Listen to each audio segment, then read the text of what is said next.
মজলিসু ফিকিন খায়রুম মিন ইবাদাতে সিত্তিনা সানা। ফেকা মানে আমরা বুঝি ফেকা মানে চালাকি, তুমি ফেকা করো, বাংলায় কয় না ফিকা হোক যে কাটাই গেলিয়া। তো ফেকার আসল তর্জমা হলো ফেকা মানে বুঝা, সমঝ, জ্ঞান।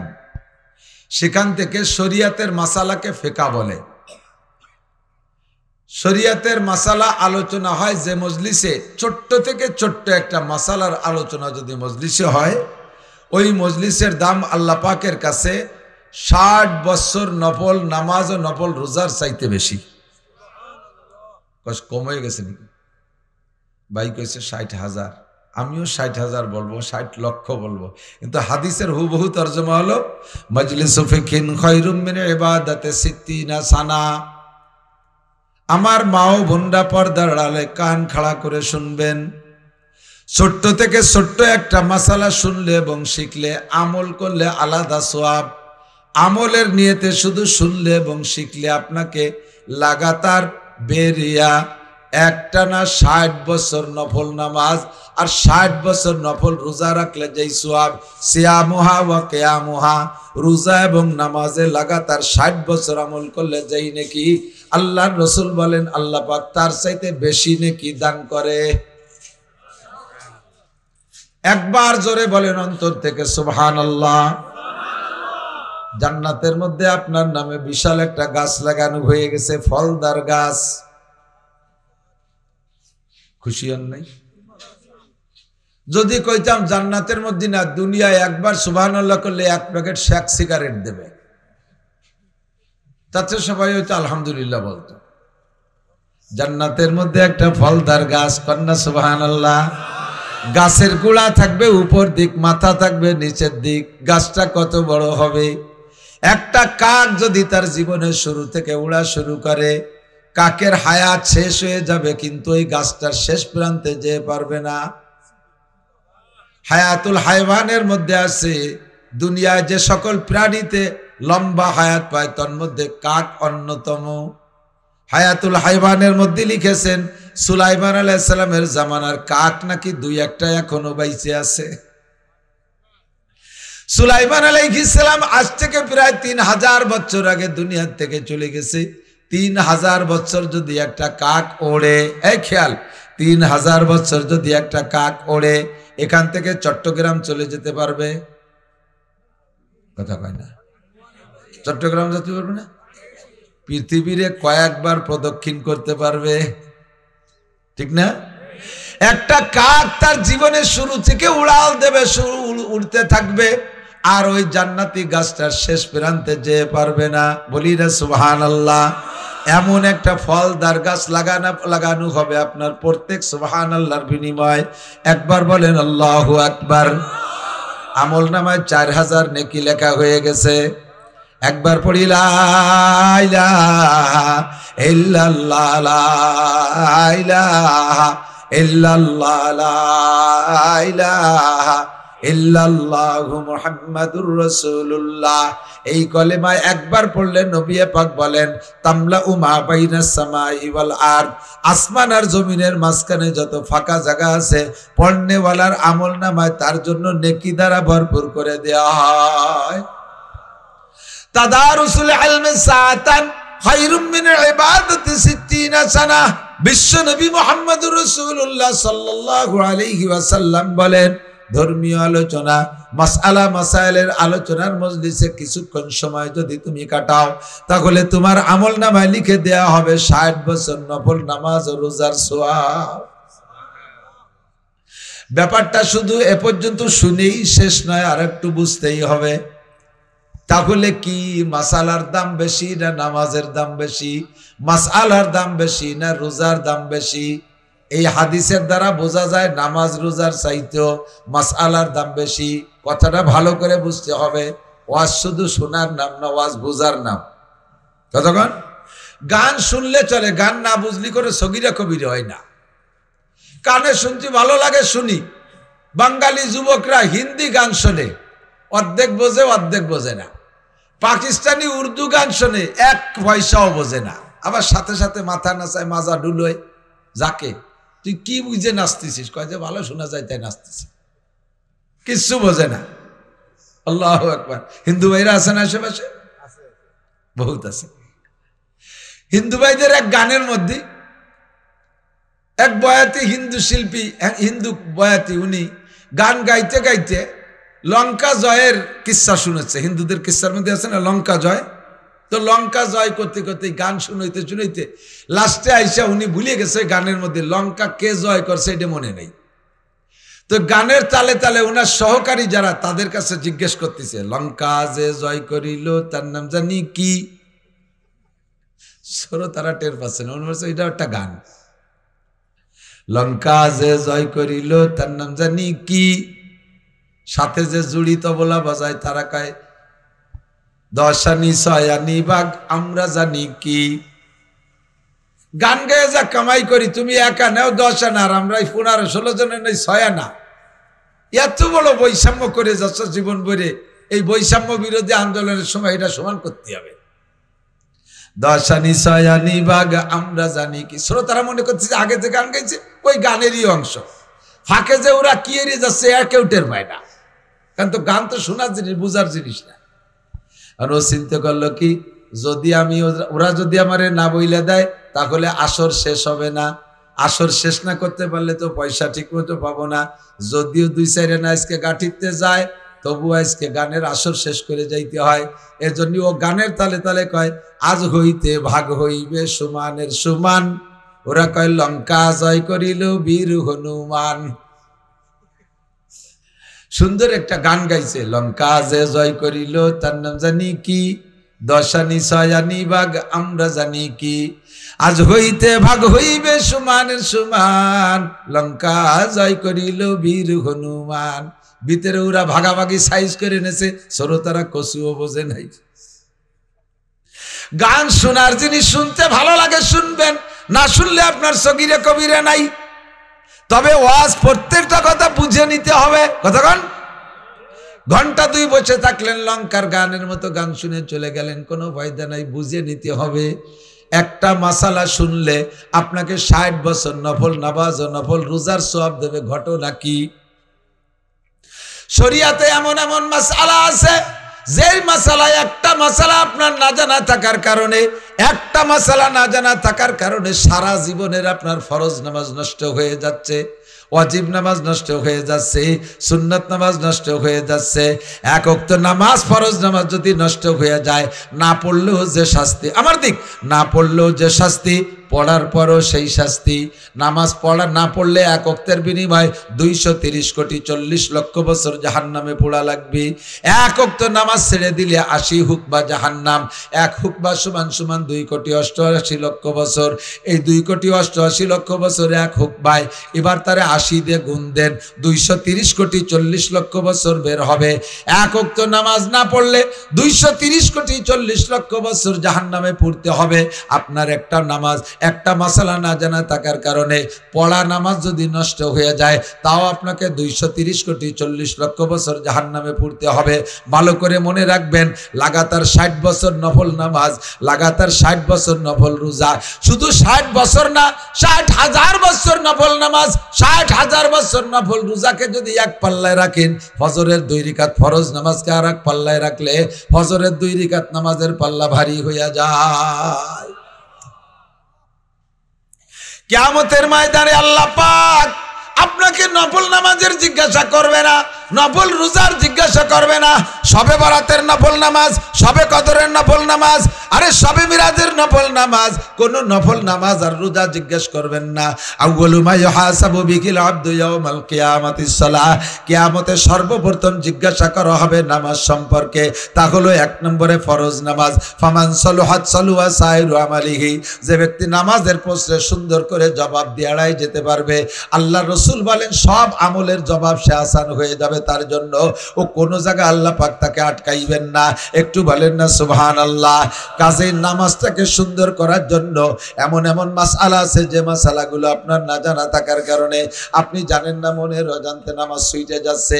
এইরকম একটা মাসআলার দাম 60 বছর নয়, 60 লক্ষ বছরে যদি কেউ হায়াত পায় নফল নামাজ ও রোজা রাখে, তার চাইতে এই মাসআলাটার দাম বেশি।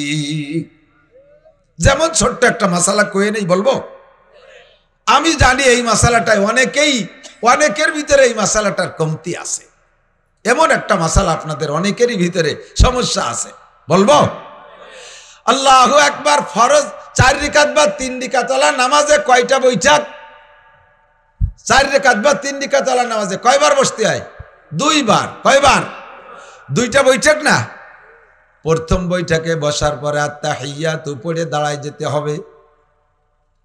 আত্তাহিয়াতু পড়তে পড়তে এমন মুখস্থ হয়েছে এখন আর আত্তাহিয়াতুর দিক খেয়াল করা লাগে না। মোটরসাইকেলের মতো প্রথম যখন মোটরসাইকেল চালানো শিখছিলাম তখন গিয়ার দিতে হয় মনে কইরা, পিক আপ দিতে হয় মনে কইরা, ব্রেক করতে হয় মনে কইরা, ক্লাচ চাপতে হয় মনে করে, হরেন বাজাতে হয় মনে করে, সিগন্যাল লাইট জ্বালাইতে মনে করে। একটা বাদ পড়ে গেলে দুর্ঘটনা ঘটে যাওয়ার সম্ভাবনা থাকে, খুব মনে করে করে করা লাগে। কিন্তু যখন চালাইতে চালাইতে অভ্যাস হয়ে যায় আর কিছু মনে করা লাগে না।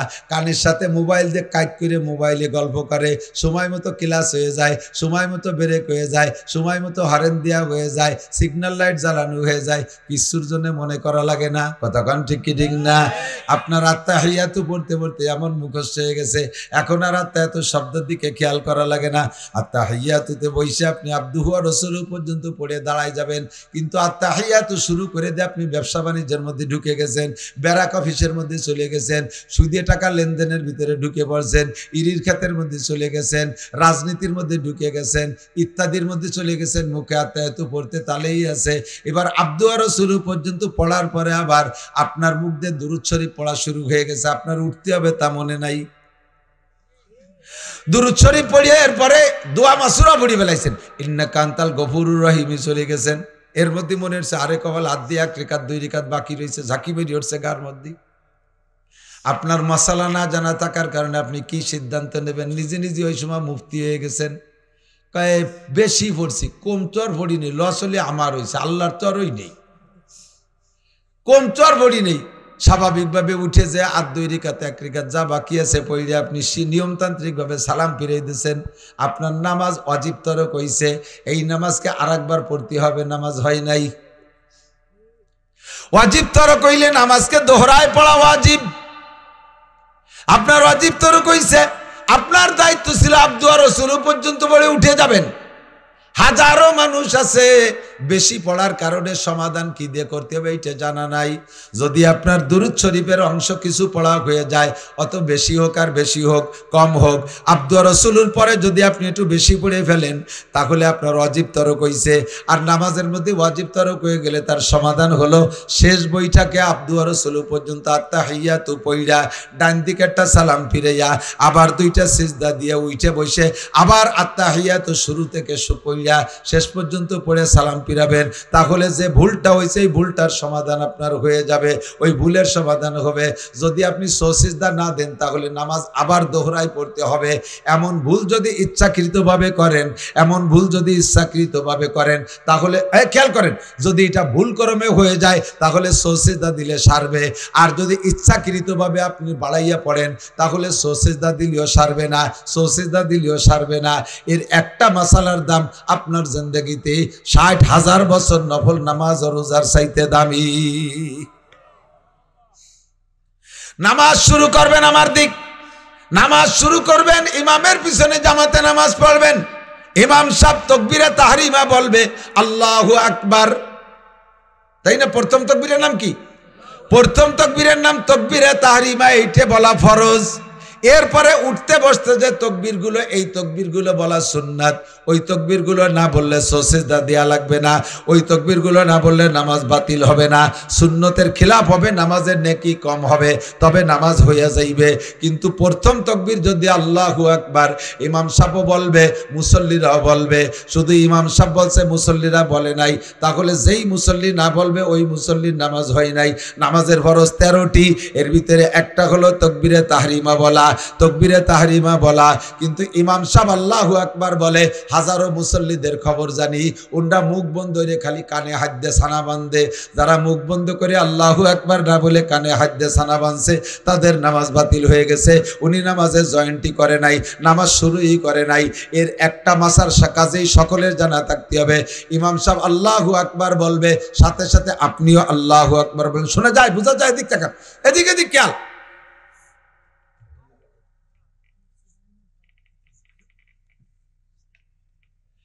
ইমামের পিছনে যে আল্লাহু আকবার বলবেন, এ জায়গা খুব চিকুন একটা মায়ের আছে, বলি আমি অজের দিকে যাব। চিকুন একটা মায়ের, সেটা কি? ইমাম সাহেবের সুর ভালো, আওয়াজ ভালো, যাদের কণ্ঠ ভালো হয় তারা একটু টেনে টেনে পড়ে, তাকবীরটা সুন্দর করে টান দিয়ে বললে একটু শুনতে ভালো শোনা যায়। তো ইমাম সাহেব একটু টেনে বলছে আল্লাহু আকবার। ইমাম সাহেব আল্লাহু আকবার টাইনি বলছে, আপনার তো অত টানা লাগতেছে না। ইমাম সাহেব আল্লাহ করে টানার ফাঁকে উনি আল্লাহু আকবার আকবার বলার আগে আপনি শটে মারি দিয়েছেন আল্লাহু আকবার। ইমাম সাহেবের আল্লাহু আকবারের র শেষ হওয়ার আগে যদি আপনার আল্লাহু আকবারের র শেষ হয়ে যায় তাহলে আপনার ওই নামাজে জয়েন্ট করা হয়নি।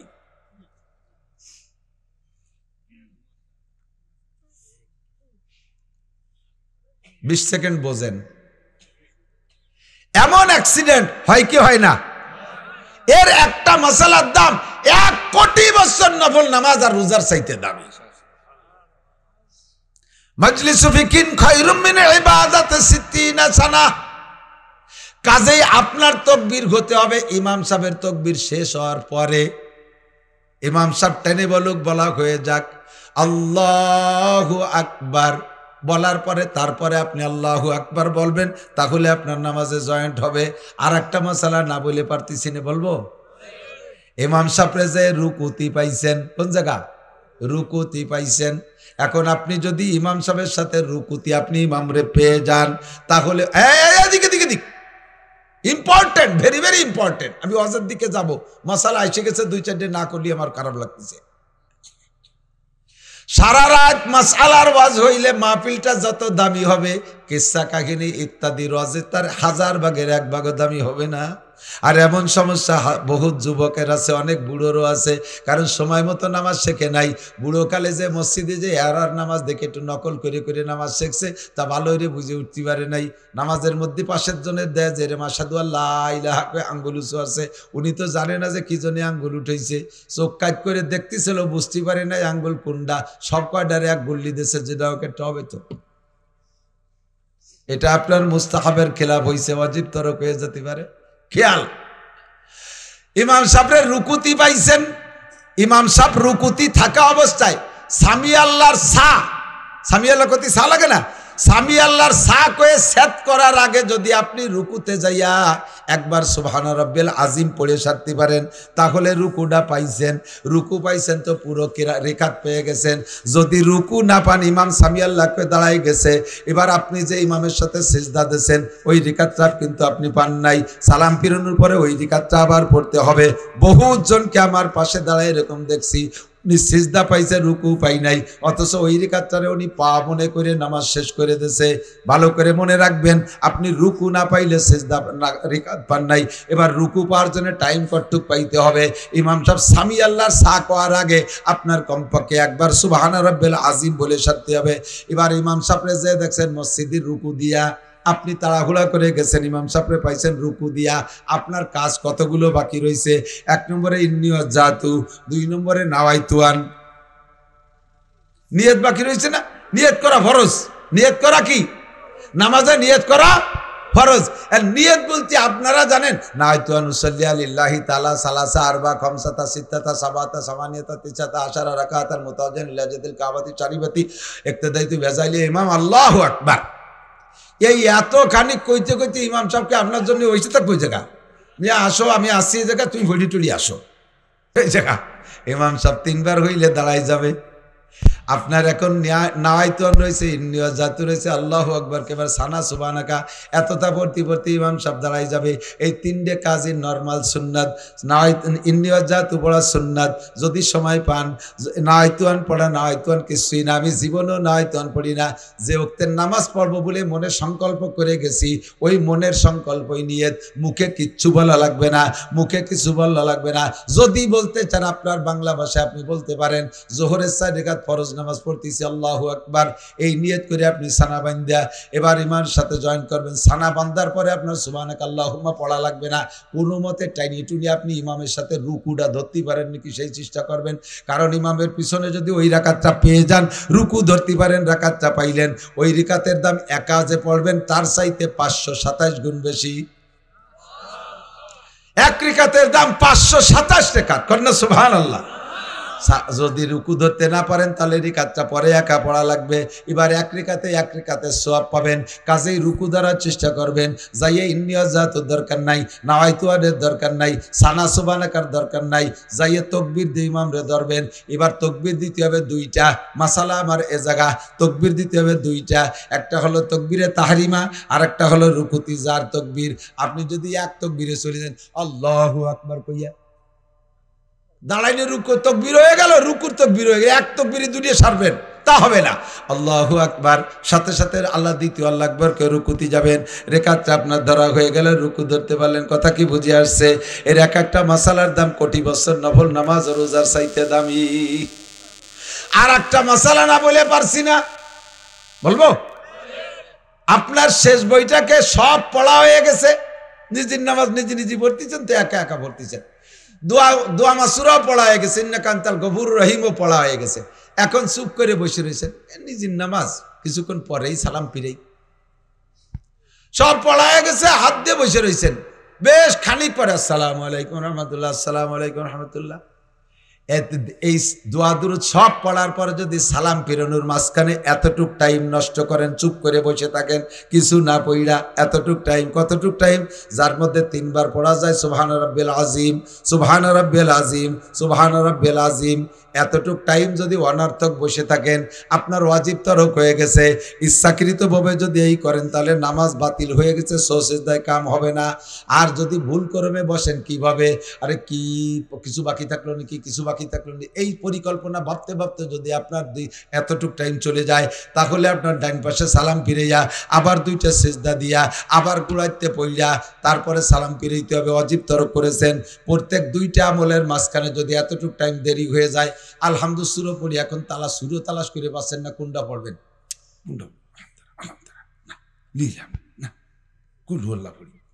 এই কোনটা পড়বেন ভাবতে ভাবতে ওই 3 তাসবিহ হয়ে গেছে।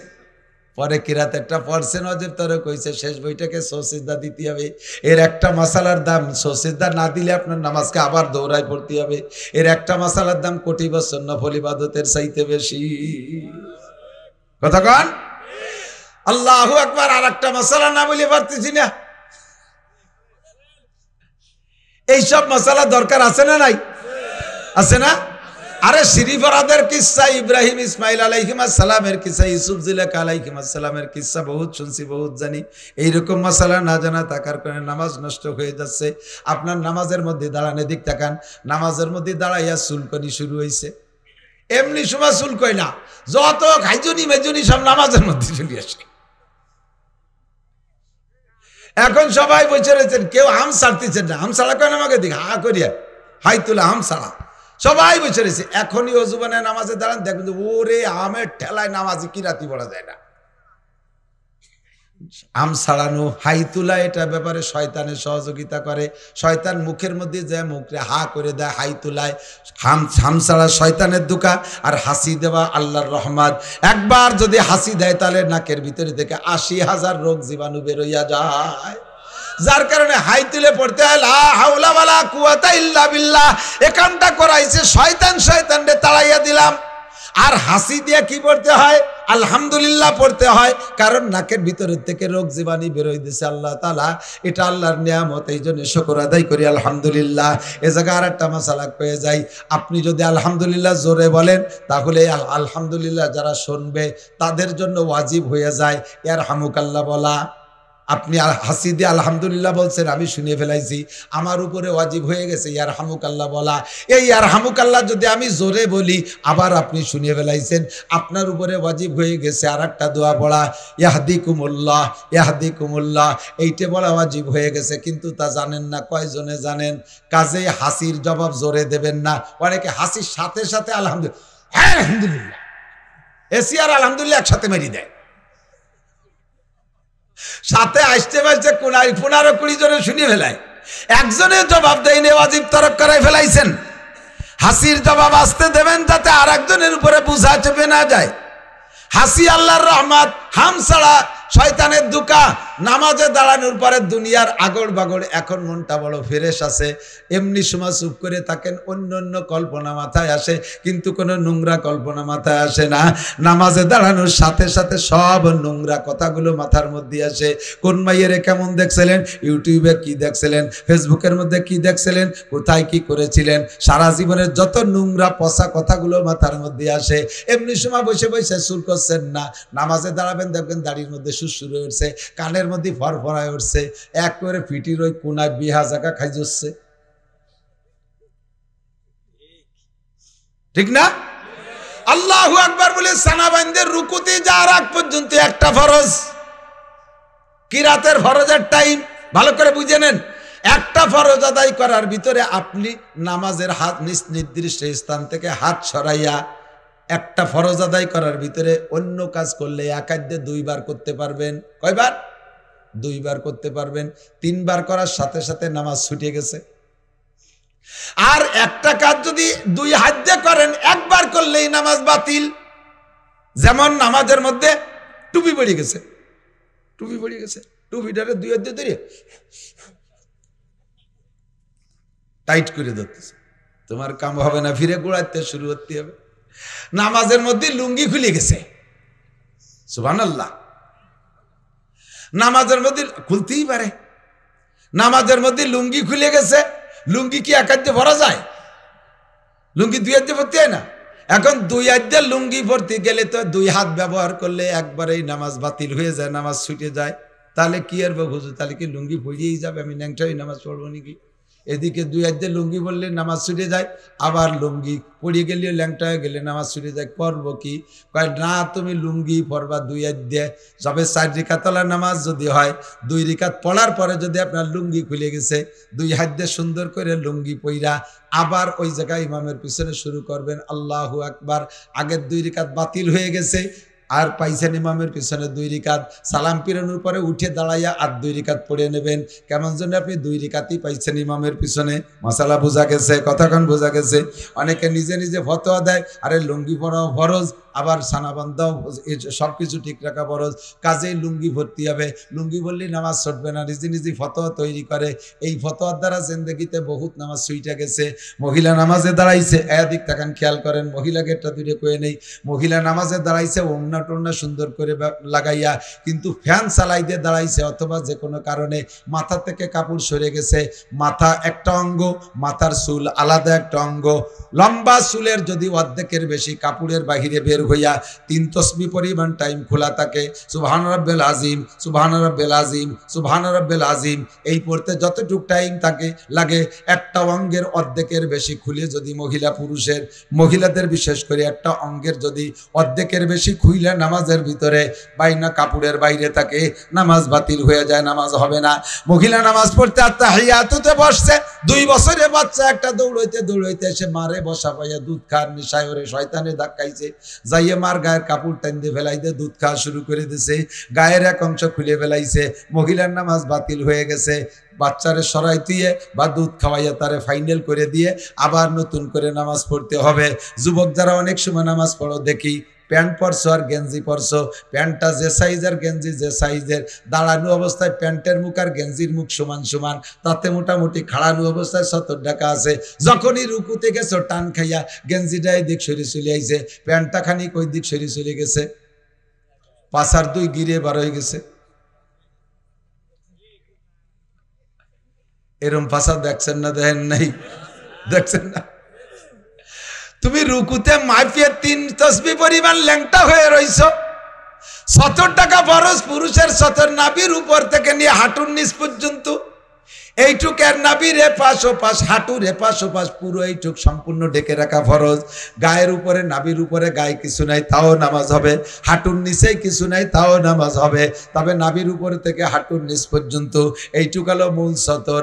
এর থেকে যদি 1 ইঞ্চি পরিমাণও বেরোইয়া 3 তসবিহ পরিমাণ টাইম নামাজের মধ্যে খোলা থাকে, তাহলে নামাজ বাতিল হয়ে যাবে। তুমি রুকুর মধ্যে 3 তসবিহ, সিজদার মধ্যে 3 তসবিহ, পাশার এই জায়গা থেকে গেঞ্জি আর প্যান্ট সরিয়ে যে খানিক বেরোই থাকতেছে, আবার তুমি নামাজ পড়ে যাচ্ছ, খোদার কসম নামাজ হবে না। এই মাসালাটা আজকে শুনে নিলে 1000 বছর, 1 লক্ষ বছর নফল ইবাদতের চাইতে বেশি দামি। আবার এদিক থেকে আর একটা মশালা কয়ে যাই, নামাজটাকে ঠিক করে তুই। আল্লাহ, নামাজের মধ্যে মোবাইল পকেটে রিংটন বন্ধ করতে মনে নাই? অ্যাক্সিডেন্ট হয় কি হয় না? ইমাম নামাজে দাঁড়ায় গেছে, রুকুতে যাবে যাবে ভাব, কিরাতের ভাবে বুঝতেছি, ওযু বানায় এবার মোবাইল বন্ধ করতে সময় পাই নাই, মনে নাই যে নামাজে দাঁড়ায় গেছেন। ইমাম সাহেব সূরা ফাতিহা পড়ে, আলহামদুলিল্লাহি রাব্বিল আলামিন আর রহমানির রহিম মালিক ইয়াউমিদ্দিন। ইমাম সাহেব মুসলমানদের জাতীয় সঙ্গীত পড়ে, আর আপনার মোবাইলের ভিতরে বাংলাদেশের জাতীয় সঙ্গীত রিংটন দেয়া, আমার সোনার বাংলা আমি তোমায় ভালোবাসি। মুসল্লি বুড়ো বুড়ো ৩-৪ জন, ওরা সানারে এরকম বান্দা তুই এবার বক্সিং তৈরি করে ফেলাইছে। সালাম ফিরেতে যে দেরি, ওর সোনার বাংলা যে হাইতে যায় সে হিন্দে দেব মনে মনে। ওদিকে যে রিং দিয়েছে সে তো জানেন না আপনি নামাজে একের পর এক রিং দিয়েই যাচ্ছে, একের পর এক রিং দিয়েই যাচ্ছে, আপনার গা ফুলে উঠতেছে ভয়তে, মুসল্লিরা মেজাজ গরম হচ্ছে, ইমাম সাহেব কিরাত ভুল করে ফেলতেছে। এই মুহূর্তে আপনি করবেন কি? আপনার জাতীয় সঙ্গীতও চলবে আর ইমাম সাহেবের জাতীয় সঙ্গীতও চলবে, দুইটা একসাথে চলবে না, একটা বন্ধ করতে হবে। আর ইমামের কিরাত বন্ধ করা যাবে না, সে তো চলতেই থাকবে। আপনার মোবাইল বন্ধ করতে হবে। আপনাকে মোবাইল বন্ধ করার অনুমতি শরীয়তে দিয়েছে, তাহলে তা পরিমাণ কত? একটা কিরাত শেষ হওয়ার আগে এক ফরজ আদায় করার ভিতরে আপনি 2 বার মোবাইল বন্ধ করতে পারবেন, 2 বার মোবাইল বন্ধ করতে পারবেন। তবে প্রত্যেকবার মোবাইল বন্ধ করার জন্য টাইমের খেয়াল রাখবেন, যেন 3 তাসবির চাইতে বেশি টাইম না হয়, 3 তাসবির কম টাইমের ভিতরে একবার বন্ধ করতে যে যদি এবার আপনার প্যান্টের ফাঁসার পিছনের প্যান্টে ওই জায়গা মোবাইলের তামটে টাইনি বেরোতেই হতেছে না, টাইনি বেরোতে ইমাম সাহেব কিরাত শেষ করে রুকুতে চলে গেছে, এরপরে টাইনি টুনিয়ে টিভি হতে ইমাম সাহেব রুকুতে চলে। তোমার একবার বন্ধতেই নামাজ বাতিল হয়ে গেছে। যে কোনোভাবে শর্টে একটা সিপ মাইরে বন্ধ করার অনুমতি আছে, 2 বার বন্ধ করার অনুমতি আছে। যদি একবার বন্ধ করেন তাহলে নামাজ 3 বার যদি বন্ধ করেন তাহলে নামাজ বাতিল। আর একবার বন্ধ করতে যদি 3 তাসবির চাইতে বেশি টাইম নষ্ট করেন তাও আপনার নামাজ বাতিল হয়ে যাইবে। কথা ভালো করে মনে রাখতে হবে। দোস্তরে মজলিসু ফিকিন খায়রুম মিন ইবাদাতে 60 সানা। মজলিসে ফিকিন মাসালা শোনার মজলিস 60 বছর নফল নামাজ ও রোজার চাইতে এই জন্য দামি। যে কয়টা মশালা শুনছি এ কয়টা মশালার অনেকেরই আমাদের জানা ছিল না, ঠিক না? যার কারণে আপনার নামাজ বহুত নষ্ট হয়ে গেছে। আল্লাহ তাআলা মাফ করে দিক, বলেন আস্তাগফিরুল্লাহ, বলেন আস্তাগফিরুল্লাহ। এই জন্য নামাজের শেষে আস্তাগফিরুল্লাহ পড়তে হয়, সালাম ফিরে কি কইতে হয়? আস্তাগফিরুল্লাহ। আস্তাগফিরুল্লাহ কি মানে? আল্লাহ, নামাজ পড়ছি, চরম অন্যায় করছি, এই নামাজ আর জীবনও পড়বো না, এই নাকি? যেরকম পড়ার দরকার ছিল সেইরকম পড়তে পারি নেই, সেই ভুলের থেকে আস্তাগফিরুল্লাহ। কথা কন, ঠিক না? আল্লাহ পাক তৌফিক দান করে, বলেন আমিন। আয় মুসলমান আমার দিক তাকান। আল্লাহ পাক দুনিয়ায় কোটি কোটি সৃষ্টি করেছেন, অসংখ্য সৃষ্টি। আল্লাহ নিজেই বলেন, ওয়া ইন তাউদ্দু নিমাতাল্লাহি লা তুহসুহা।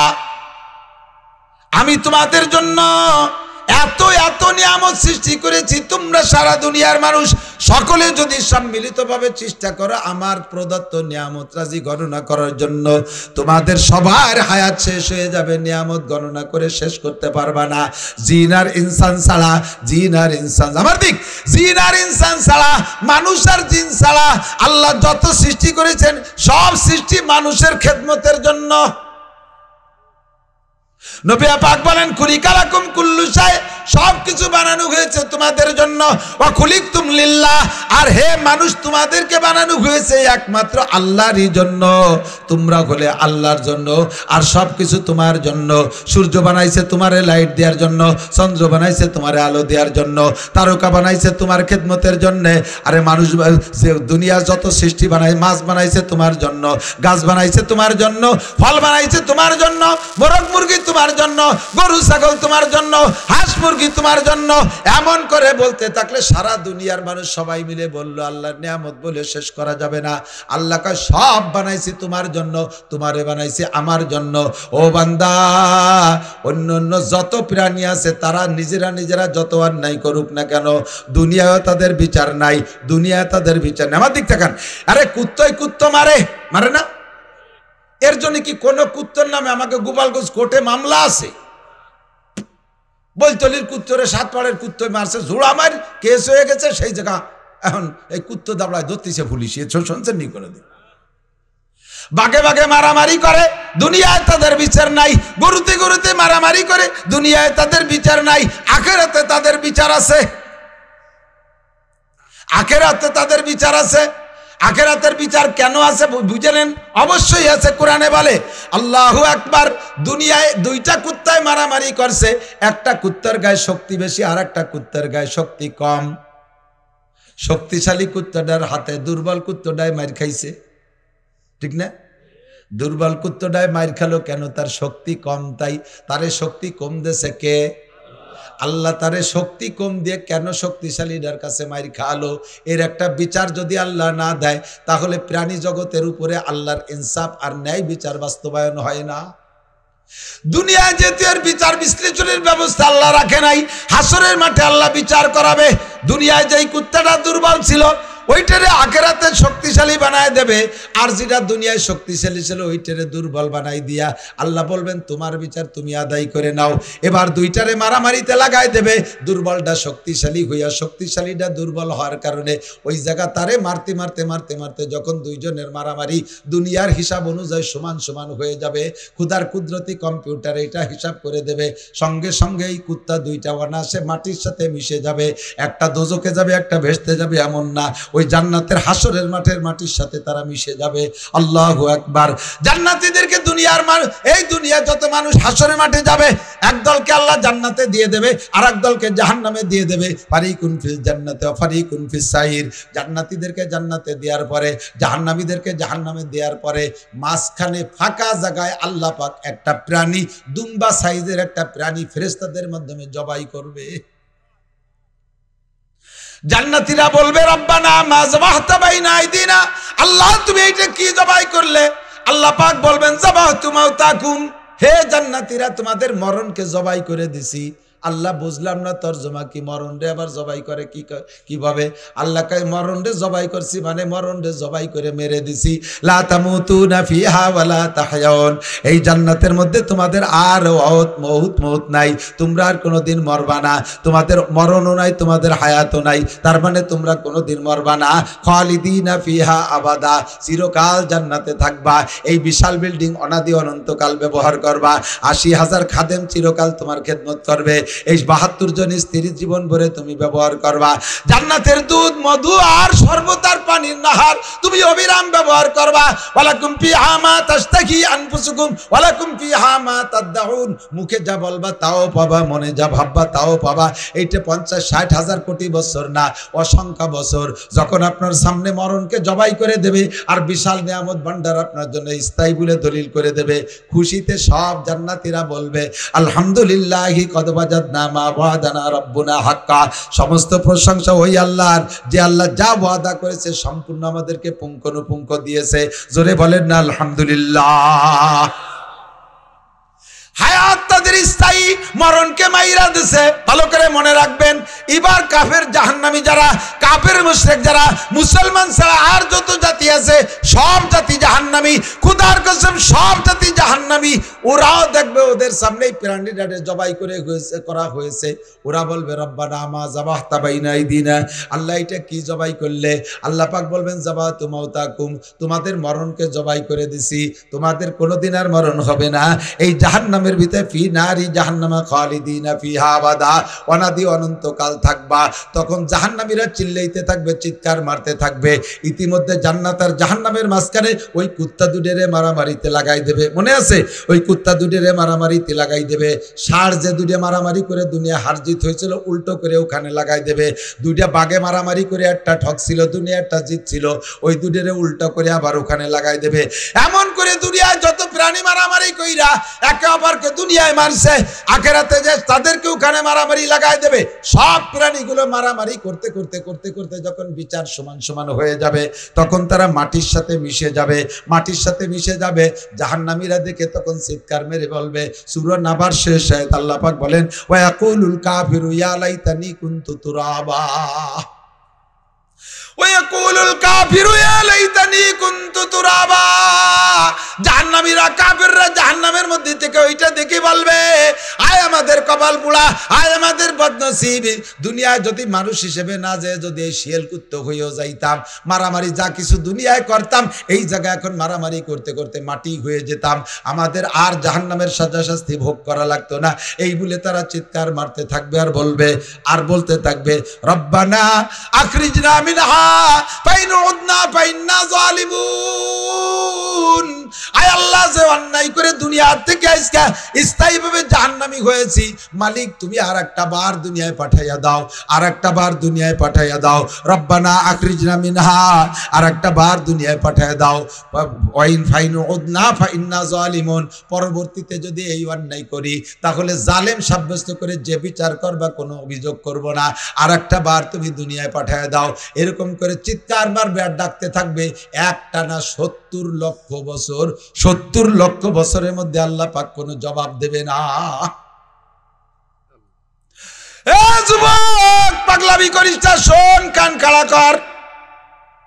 জাহান্নামে যদি একবার স্থায়ী ঠিকানা বানায় দেওয়া হয়, এমন করে চিল্লাইবি আর বলবি, রব্বানা আখরিজনা মিনহা, আল্লাহ তুমি আর একটা বার দুনিয়া থেকে বের করে দাও।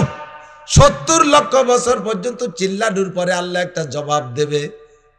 ভাবছেন যে জবাবটা পক্ষে হবে? জবাবটা কি দেবে শুনলে আপনার এখনই মাথা গরম হবে। আল্লাহ পাক বলবেন, ইকসাউ ফিহা ওয়ালা তুকাল্লিমুন, ইকসাউ ফিহা ওয়ালা তুকাল্লিমুন। চুপ পড়ে থাক, আমার সাথে কোনো কথা হবে না। লা তুকাল্লিমুনি, আমার সাথে কোনো কথাই বলবি না। আলাম ইয়াতিকুম নাযীর, দুনিয়ায় থাকতে কি তোর কাছে কোনো নবী রাসূল যায় নাই? কোনো উলামা ইকরাম যায় নাই? কলেমার দাওয়াত কি তোরে দেয় নাই? নামাজের দাওয়াত কি দেয় নাই? এই কিসসাগুলো কি তোরে শোনায় নাই? আলাম ইয়াতিকুম নাযীর, কোনো ভীতি প্রদর্শক কি তোর কাছে যায় নাই? তখন আপনিও জায়গা স্বীকার করতে পারবেন না, আল্লাহর সামনে অ্যারেস্ট, বলতে বাধ্য হবেন, কলু বালা কদ যা আনা নাযীর, আল্লাহ অবশ্যই আমাদের কাছে এসেছিল, আমাদের কাছে এসেছিল। ফাকাদ্দাবনা ওয়াকুলনা মা নাযালাল্লাহু মিন শাইই, বললে ওলাদেরকে বলতাম তোমরা সব বানাই বানাই বলো, এগুলো আল্লাহর কথা না। আল্লাহ বলতে কেউ নাই, আখিরাত বলতে কেউ নাই, জাহান্নাম বলতে কিছু নাই, জান্নাত বলতে কিছু নাই। এই বলে তোমরা অস্বীকার করতা, এই বলে আমরা অস্বীকার করতাম। আল্লাহ গলাবাত আলাইনা শিকওয়াতুনা ওয়া কুন্না কওমান দাল্লিন, আমাদের কপাল, আমাদের দুর্ভাগ্য আমাদের উপরে প্রাধান্য লাভ করেছে, যার কারণে আজকে জাহান্নামে তুমি আর একটা বার পাঠায় দাও। আবার চিল্লাইবে 70 লক্ষ বছর, এরপরে আবার জবাব দেবে, ইকসাউ ফিহা, পড়ে থাক, এর ভিতরে কোনোদিন আমার সাথে কথা বলবি না। ও মুসলমান, আমার সোনা ছোট বাচ্চারা, পাগলামি করিস না, একটু শোন, একটু বোঝ। দাস্তা বকারাত গরসে বাসা ছাড়ে মার, আল্লাহর সামনে কিন্তু যাইতেই হবে, জবাব কিন্তু দিতেই হবে। কথা বলেন ঠিক কি ঠিক না? অন্য কোন প্রাণীকে আল্লাহ তাআলা মিজানের পাল্লায় হিসাব নিকাশ নেবেন না। অন্য কোন প্রাণীকে আল্লাহ তাআলা এমন করে 4টি ইমিগ্রেশন নেবেন না। এদিক থেকে ইমিগ্রেশন, বিমানে যারা উঠছেন তারা জানেন ইমিগ্রেশন সম্পর্কে। বিমানে উঠার আগে, এয়ারপোর্টে ঢোকার থেকে নিয়ে বিমানে উঠার আগে 4টে চেকপোস্ট আছে, তার নাম হলো ইমিগ্রেশন। 1 নম্বর ইমিগ্রেশনে যদি আপনি বিদেশে যাইতে চান, তাহলে পাসপোর্ট ইমিগ্রেশন, আপনার পাসপোর্ট আছে কিনা, ঠিক আছে কিনা এটা দেখবে। 2 নম্বর ইমিগ্রেশন আপনার টিকিট ঠিক আছে কিনা। 3 নম্বর ইমিগ্রেশন আপনার মালামাল জানেছেন, ওর মধ্যে অবৈধ কিছু আছে কিনা, লাগেজ ব্যাগেজ এইগুলো দেখবে। 4 নম্বর ইমিগ্রেশন আপনার বডি চেক হবে। অনেকে নাকি পেটের মধ্যে সোনা খাইয়ে নিয়ে বাংলাদেশে এসে পায়খানা করে তাই বেঁচে। এই আকাম করছো কিনা পেটের মধ্যে, এই জন্য বডি ইমিগ্রেশন। আমি কয়েক বছর আগে এই আওয়ামী লীগের এই নির্বাচনের আগের নির্বাচনের সময় বাংলাদেশে ওয়াজ বন্ধ হয়ে দিয়েছে, তো চিন্তা করলাম যে কয়দিন যখন সুযোগ পাইছি আর বিদেশের থেকে চান্স একটা পাইলাম মালয়েশিয়া যাওয়ার মাহফিলের দাওয়াতে। তো মালয়েশিয়া যাবো বলে সবকিছু ওকে করে চলে গেছি। ব্যাগেজ ট্যাগেজ তেমন কিছু নিয়েছে, হ্যান্ড ব্যাগে 3 দিনের সফর। তো ঢুকছি, ব্যাগেও কোনো সমস্যা নাই, পাসপোর্টের সমস্যা নাই, টিকিটের সমস্যা নাই, 3 ইমিগ্রেশনে পাস। বডি ইমিগ্রেশনে ধরা পড়ে গেছি। যারা ইমিগ্রেশন করে সবই আমার স্রোত, আমার চেনে। মেশিনের মধ্যে দাঁড়াইলেই ক্রিং ক্রিং করে ওঠে, লাল বাতি জ্বলে। ওরা এক এক করে পকেট টোকায়, এদিক টোকায়, সেদিক টোকায়, কোনো জায়গা কিছু পায় না। বেশি দূর তার হাত দিতে পারতেছে না, যতদূর হাত দেওয়া যায় সেদূর হাত দিয়ে একটু আছে, কোনো জায়গা কিছু পায় না। আবার মেশিনই ছাড়ে না, মেশিনই যতক্ষণ না ছাড়বে অতক্ষণ তো সামনে যাওয়া যাবে না, ছাড়বেই না। এখন আমারও লজ্জা লাগতেছে, 3 বার আমার আটকায় ফেলাইছে, সব কিছু ওকে, বডি ইমিগ্রেশনে ধরা পড়ে গেছে, তাই আমি সোনা খাই নিচ্ছি নাকি আল্লাহ জানে। এখন ওরা ধরতে না পাইরা এক মহিলা নিয়ে আইছে, ফেরেস্তা পাল্টাই দিছে, মহিলা ফেরেস্তা একটা নিয়ে আইছে। এ মহিলা আইসা কি জানি একটা মেশিন আমার দিকে এরম ধরে একটা লাইট মারলো, টর্চ লাইটের মতো। ও মারিয়ে দেখা, হুজুর আপনার এই পকেটে একটা ছোট ডায়েরি আছে, দেখেন ওই ডায়েরির ডায়ালের মধ্যে দেখেন একখান ব্লেড আছে, ডায়েরির ডায়ালের মধ্যে একখান ব্লেড আছে। সত্যি খুলে দেয় যে ওর মধ্যে একখান ব্লেড। কবে জন্য কোন জায়গায় নখ কাটতে যে রাস্তাঘাটে ফেলাবো, অ্যাক্সিডেন্ট হবে, এই জন্য ওই ডায়ালের মধ্যে থুয়ে দিছি। আর তা সেই জায়গায় আজকে বডি ইমিগ্রেশনে ধরা পড়ে গেছে। আমি আশ্চর্য, উরি বাবা, এ মহিলা কত বড় বুজুর্গ, কিভাবে টের পারলো আমার এই মোবাইল ডায়েরির মধ্যে ব্লেড রয়েছে, মেশিনই ধরাই দিছে। দোস্ত, কিয়ামতের ময়দানে লা তাজুলু কদমা ইবনি আদমা ইয়াউমাল কিয়ামতি হাত্তা ইউসালানা আরবা। 4টি ইমিগ্রেশন পাস করার আগ পর্যন্ত আপনাকে জান্নাতে ঢুকতে দেওয়া হবে না। 4টি ইমিগ্রেশন হবে আপনার। 1 নম্বরে আন উমরিহি ফিমা আপনা, গোটা জিন্দেগির হিসাব হবে তুমি কোথায় কি করেছো। 2 নম্বরে আমার প্রাণ প্রিয় বন্ধু যুবকরা মনে রাখবা, আন শাবাবিহি ফিমা আবলা, যৌবনকালটা কোথায় কিভাবে কাটাইছে একটু বলে যাও। যৌবনকালে যা সম্ভব বৃদ্ধকালে তা সম্ভব না। যৌবনকালে ইচ্ছা করলে বাইসাইকেল চালায় চরমুনায় যেতে পারবা। যৌবনকালে ইচ্ছা করলে বাইসাইকেল চালাইয়া তুমি ইস্তেমার ময়দানে 31শে জানুয়ারি, 1লা 2রা ফেব্রুয়ারি তুমি ইস্তেমায় যাইতে পারবা। যৌবনকালে ইচ্ছা করলে বাইসাইকেল চালায় কক্সবাজার কুয়াকাটা যাইয়া যা যা কাম কুকাম আছে সব করে আসতে পারবা। যৌবনকালে ইচ্ছা করলে রাতের পর রাত তুমি গান শুনতে পারো, হিন্দুদের দুর্গা পূজা, কালী পূজা, সরস্বতী পূজা, লক্ষ্মী পূজা উপভোগ করতে পারো। যৌবনকালে ইচ্ছা করলে রাতভর মদ গাঁজা আবা ফেন্সিডিন হিরোইন খাইতে পারো। যৌবনকালে ইচ্ছা করলে শীতের রাত্রে ঠান্ডা পানিতে গোসল কইরা তুমি দাঁড়িয়ে দাঁড়িয়ে ফজর পর্যন্ত নামাজও পড়তে পারো। বয়স হয়ে গেলে বৃদ্ধকালে ঠান্ডা পানি তো দূরের কথা, আরে গরম পানি দিয়েও জুবানাই দিল, 1 হাত ধুয়ে সে হাত মুসাইয়া জ্যাকেটের মধ্যে ঢুকাইয়ে তারপরে আর 1 হাত ধোয়ানো লাগে, নইলে বুড়োর প্যারালাইসিস শুরু হয়ে যায়, স্টক করে পড়ে যায়, থরথরায় কাঁপে, 3-4 ল্যাব দিয়ে ঠাইসে ধরে আগুন তাপ ফাঁসার সাথে মিশে না ধরা পর্যন্ত ঘুম আসে না, গরম হয় না গা। এই হলো বুড়োকালের সমস্যা। কথা কন না কেন? 1 ওয়াক্তের নামাজে 3 প্রকারের নামাজ পড়তে 3 বার ওযু বানানো লাগে। প্রথম ওযু বানায় যে সুন্নত পড়ছে এর মধ্যে সুমো দিয়ে বেরোয় চলেছে, না তা গেল না। কি হয়েছে? কয় কাকা, কয় পেশাব আইছে। বাইরে যে পেশাব করে যে ওযু বানায় আবার ফরজ নামাজ পড়ছে, আবার পট করে বেরোইছে। কি হয়েছে? কয় যে শেষ বৈঠকে কি কিছু ছুটিয়ে গেল নাকি, টের পাচ্ছি না, কিরম কিরম যেন ঠেকতেছে। বাইরে যে ওযু বানাইছে আবার 2 রাকাত সুন্নত। বুড়োকালে 1 ওয়াক্তের 3 প্রকারের নামাজ পড়তে 3 বার ওযু করা লাগে। আর যৌবনকালে সকাল 9টায় গোসল করবা, 9টার গোসলের ওযু দিয়ে ইচ্ছা করলে ঈশার নামাজও পড়ে শুতে পারো। এমন সুস্থ বডির অধিকারী যুবক আছে না নাই? এই জন্য আল্লাহ পাক যৌবনকালের আলাদা হিসাব নেবে। আরে দরজবানি তওবা করতেন শিবায়ে পয়গম্বরিস ওয়াক্তে ফিরি গুরকে জালেম মিশাবাত পরহেজগার। যৌবনকালে ইবাদত করা নবীওয়ালা স্বভাব, সব নবীরা যৌবনকালে ইবাদত করেছে, কোন নবী যৌবনকালে অন্যায় করে নাই। কাজেই তুমি যদি যৌবনকালটাকে কন্ট্রোল করতে পারো, কিয়ামতে নবীদের সাথে জান্নাতে যাইবা। বুড়ো হয়ে গেলে রয়্যাল বেঙ্গল টাইগার পর্যন্ত মুরিদ হয়ে যায়, বাঘ পর্যন্ত ভালো হয়ে যায়। আমি নিজে চোখে দেখে আসছি। একবার গেলাম শরণখোলা যাইয়া 2 দিন মাহফিল, রাত্রে মাহফিল করছি, পরের রাত্রে মাহফিল, একেবারে সুন্দরবনের গায়ে। চিন্তা করলাম যে এত কাছে আইছি যখন, ফাও এমনি তো মানুষ পয়সা খরচ করে সুন্দরবন শিক্ষা সফরে আসে, তার পয়সা লাগতেছে না, একটু ভিতরে ঢুকবো। তাগড়া 5-6 জনরে নিয়ে গেলাম যে চল আর জঙ্গলের মধ্যেই যাব। ওরে ঘন জঙ্গল, সামনে 3 জন, পিছনে 3 জন দিয়ে আমি মাঝে দাঁড়ালাম যে খাইলেও গেটটা খাইয়ে তারপরে আমাকে। তারপরও আমি কদম বাড়াতে পারতেছি না। জঙ্গলের ভিতরে গেলে এই জায়গায় বসে টের পাবেন না, সুন্দরবনের ঘন জঙ্গল, হেতালি বাগানের ভিতরে যখন ঢুকবেন মনে হয় যেন কোন ফাঁক দিয়ে এসে ধরে। আর সে সময় হুশ থাকে না। আমি কই আমার মাঝে দে, তোরা আগে ফাঁসে থাক। ওরা আবার ভয় দিয়ে দিল, কয় হুজুর বাগরে তো চেনেন না, ও আগা ফাঁসা বোঝে না, যেডারে টার্গেট করে মাঝের তো সেডারে নিতে পারে। আমি কই তালি যাব না। যদি ওরা চিন্তা করে যে এগুলোতে আগের তে দেখি নতুন ডারে ধরি, তাহলে তো আমার মায়ের হয়ে যাবে। একদিন ঘুরে আসছি, ফিরে দিন আর এক জায়গায় যে আর এক রুটে যাব, ওই রুটে যাওয়ার সময় আল্লাহু আকবার, যে দেখি চার পার হয়ে ছোট্ট একটা খাল, চার দিয়া বাঁশের চার পার হয়ে উপার যে সুন্দরবন। চারের গোড়ায় গিয়ে দেখি চারের উপার মুরব্বী একজন বসা। প্রায় এই পর্যন্ত হবে, তো বড় 7-8 হাত লম্বা। আল্লাহ বসে রয়েছে। আমি বললাম যে যা দেখো বলে আইসি, দেখা হয়ে গেছে, আর উপর আমার যার কায়দা নেই। ওরা কয় হুজুর চলেন যে। আমি কই যে গোড়ায় বসা দেশ দিয়া। কয় যে ওই বাগদা আজ 1 সপ্তাহ ওই জায়গা নড়াচড়া নাই, বৃদ্ধ হয়ে গেছে। আগে লাভ দিলি সামদের দিক 22 হাত যেত, এখন লাভ দিতে যে কোন দিমারে পিছ হয়ে যায় সেটুকু উঠতে পারে না। শিকার বিকার নাই, ও যে কি খায়। 1 সপ্তাহ ধরে ওরে চারের গোড়ায় দেখতেছি কোনো নড়াচড়া নাই। আর হরিণী তো বাঘ দেখলি তার কাছে আসবে না, অন্যাসে তার আসবে না যে কাকা আমি আইছি আমার দেরি স্মৃতি খান, এরকম আসবে নাকি? যেই দেখে সে শরীর চাই শিয়াল বান্দর টান্দর যা শিকার করে খায় সব শুরু। 1 সপ্তাহ ওই জায়গা বসা। আমি ওয়াজ সংগ্রহ করলাম, আল্লাহু আকবার। দর জবানি তওবা করদান সেবায়ে পাইগুম্বারিস। ও বাঘ যদি তোমার যৌবন কালে এরকম বসে তসবিহ টিপতে, তাহলে বুঝতাম যে তুমি বুজুর্গ হইছো, চরমরে হুজুর কাছে মুরিদ হইছো। বুড়ো কালে এখন লাভ দিলি সামনের দিক যাও না পিছিয়ে যাও, এই জন্য সারের গোড়ায় বসে বসে তসবিহ টিপতেছ।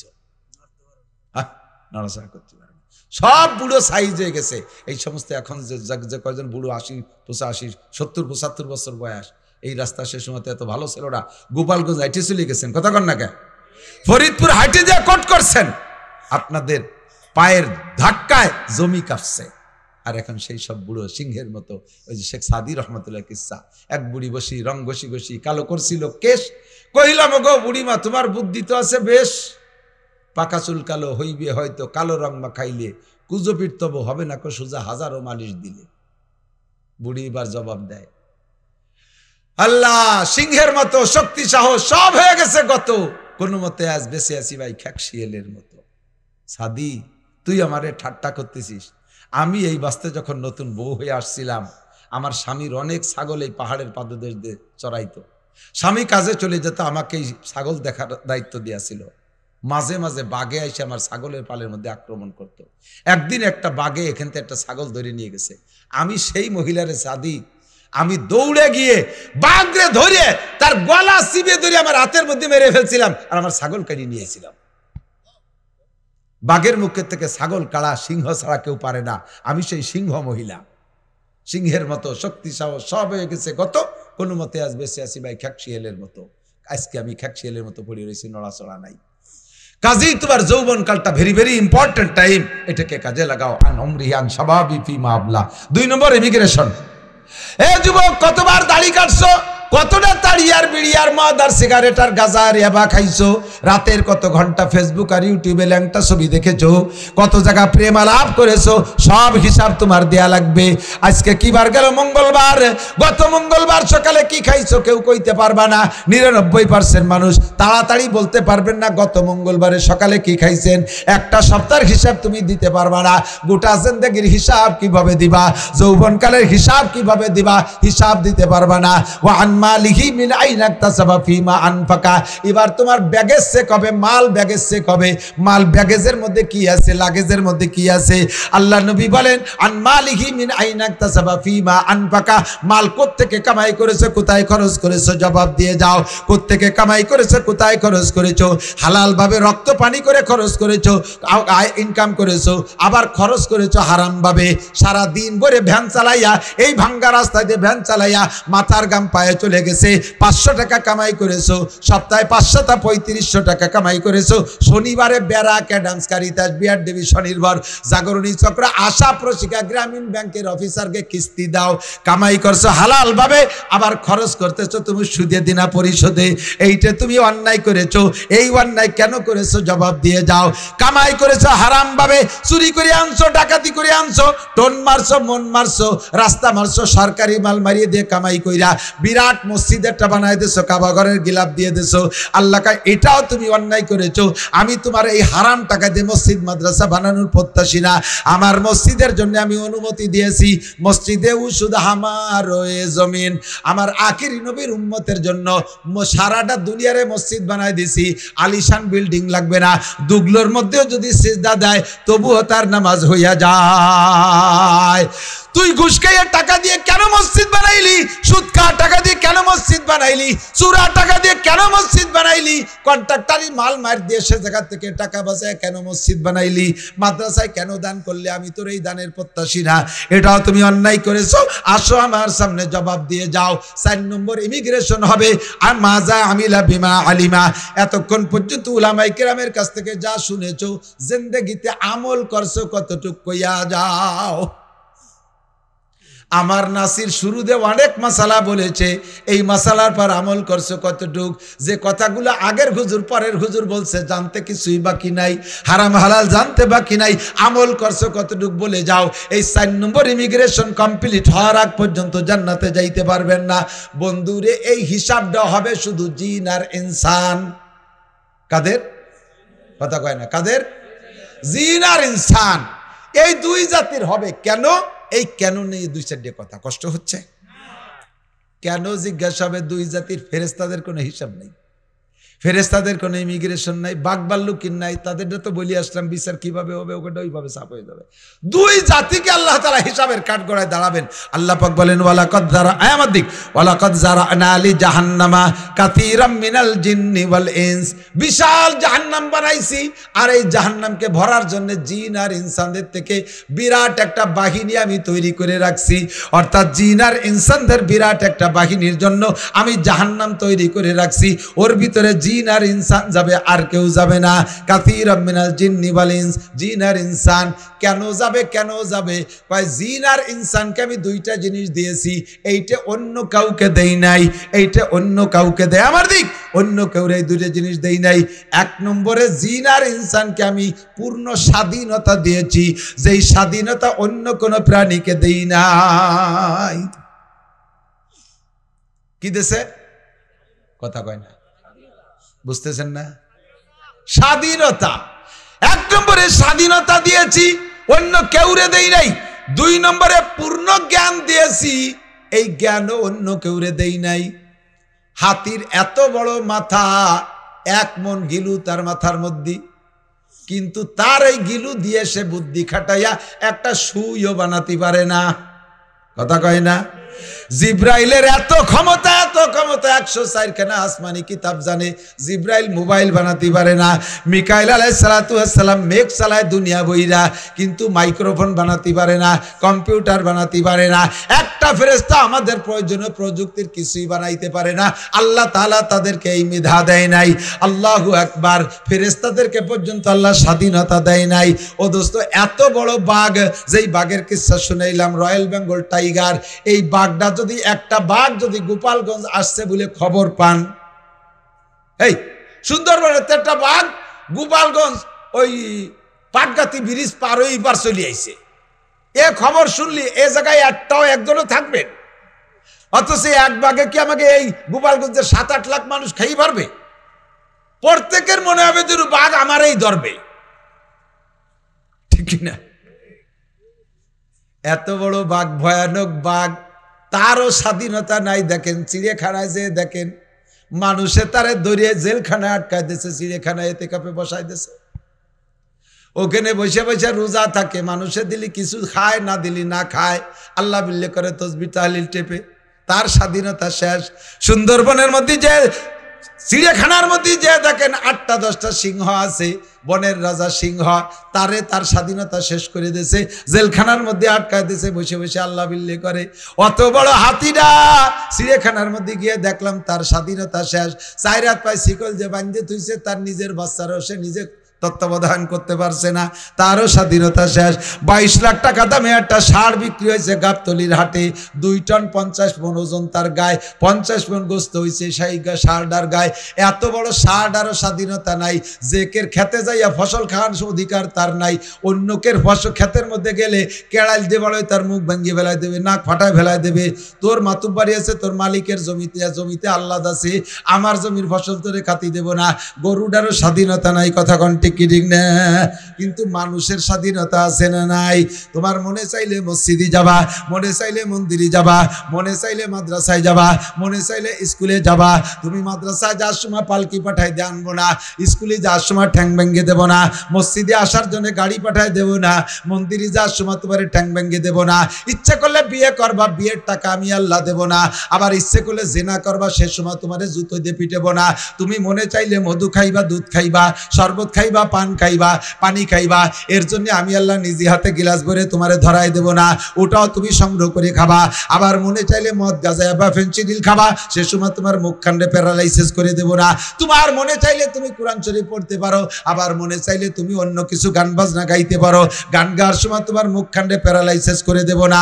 আরে মনে চাইলে তুমি ডান হাত দিয়ে মানুষের সাথে মুসাফা করে নেকি কামাই করতে পারো, মনে চাইলে স্ত্রীর সাথে মুসাফা করতে পারো, আবার মনে চাইলে কলেজের গার্লফ্রেন্ডের সাথে মুসাফা করে তুমি সেখানেও অন্যায় করতে পারো। তোমার এ জায়গা গেলেও আমি কোলে করে আনবো না, আর ও জায়গা গেলেও আমি ঠ্যাং ভেঙে বাড়ি ফিরেই দেবো না। উভয় দিকের স্বাধীনতা আছে না নাই? উভয় দিকের স্বাধীনতা আছে না নাই?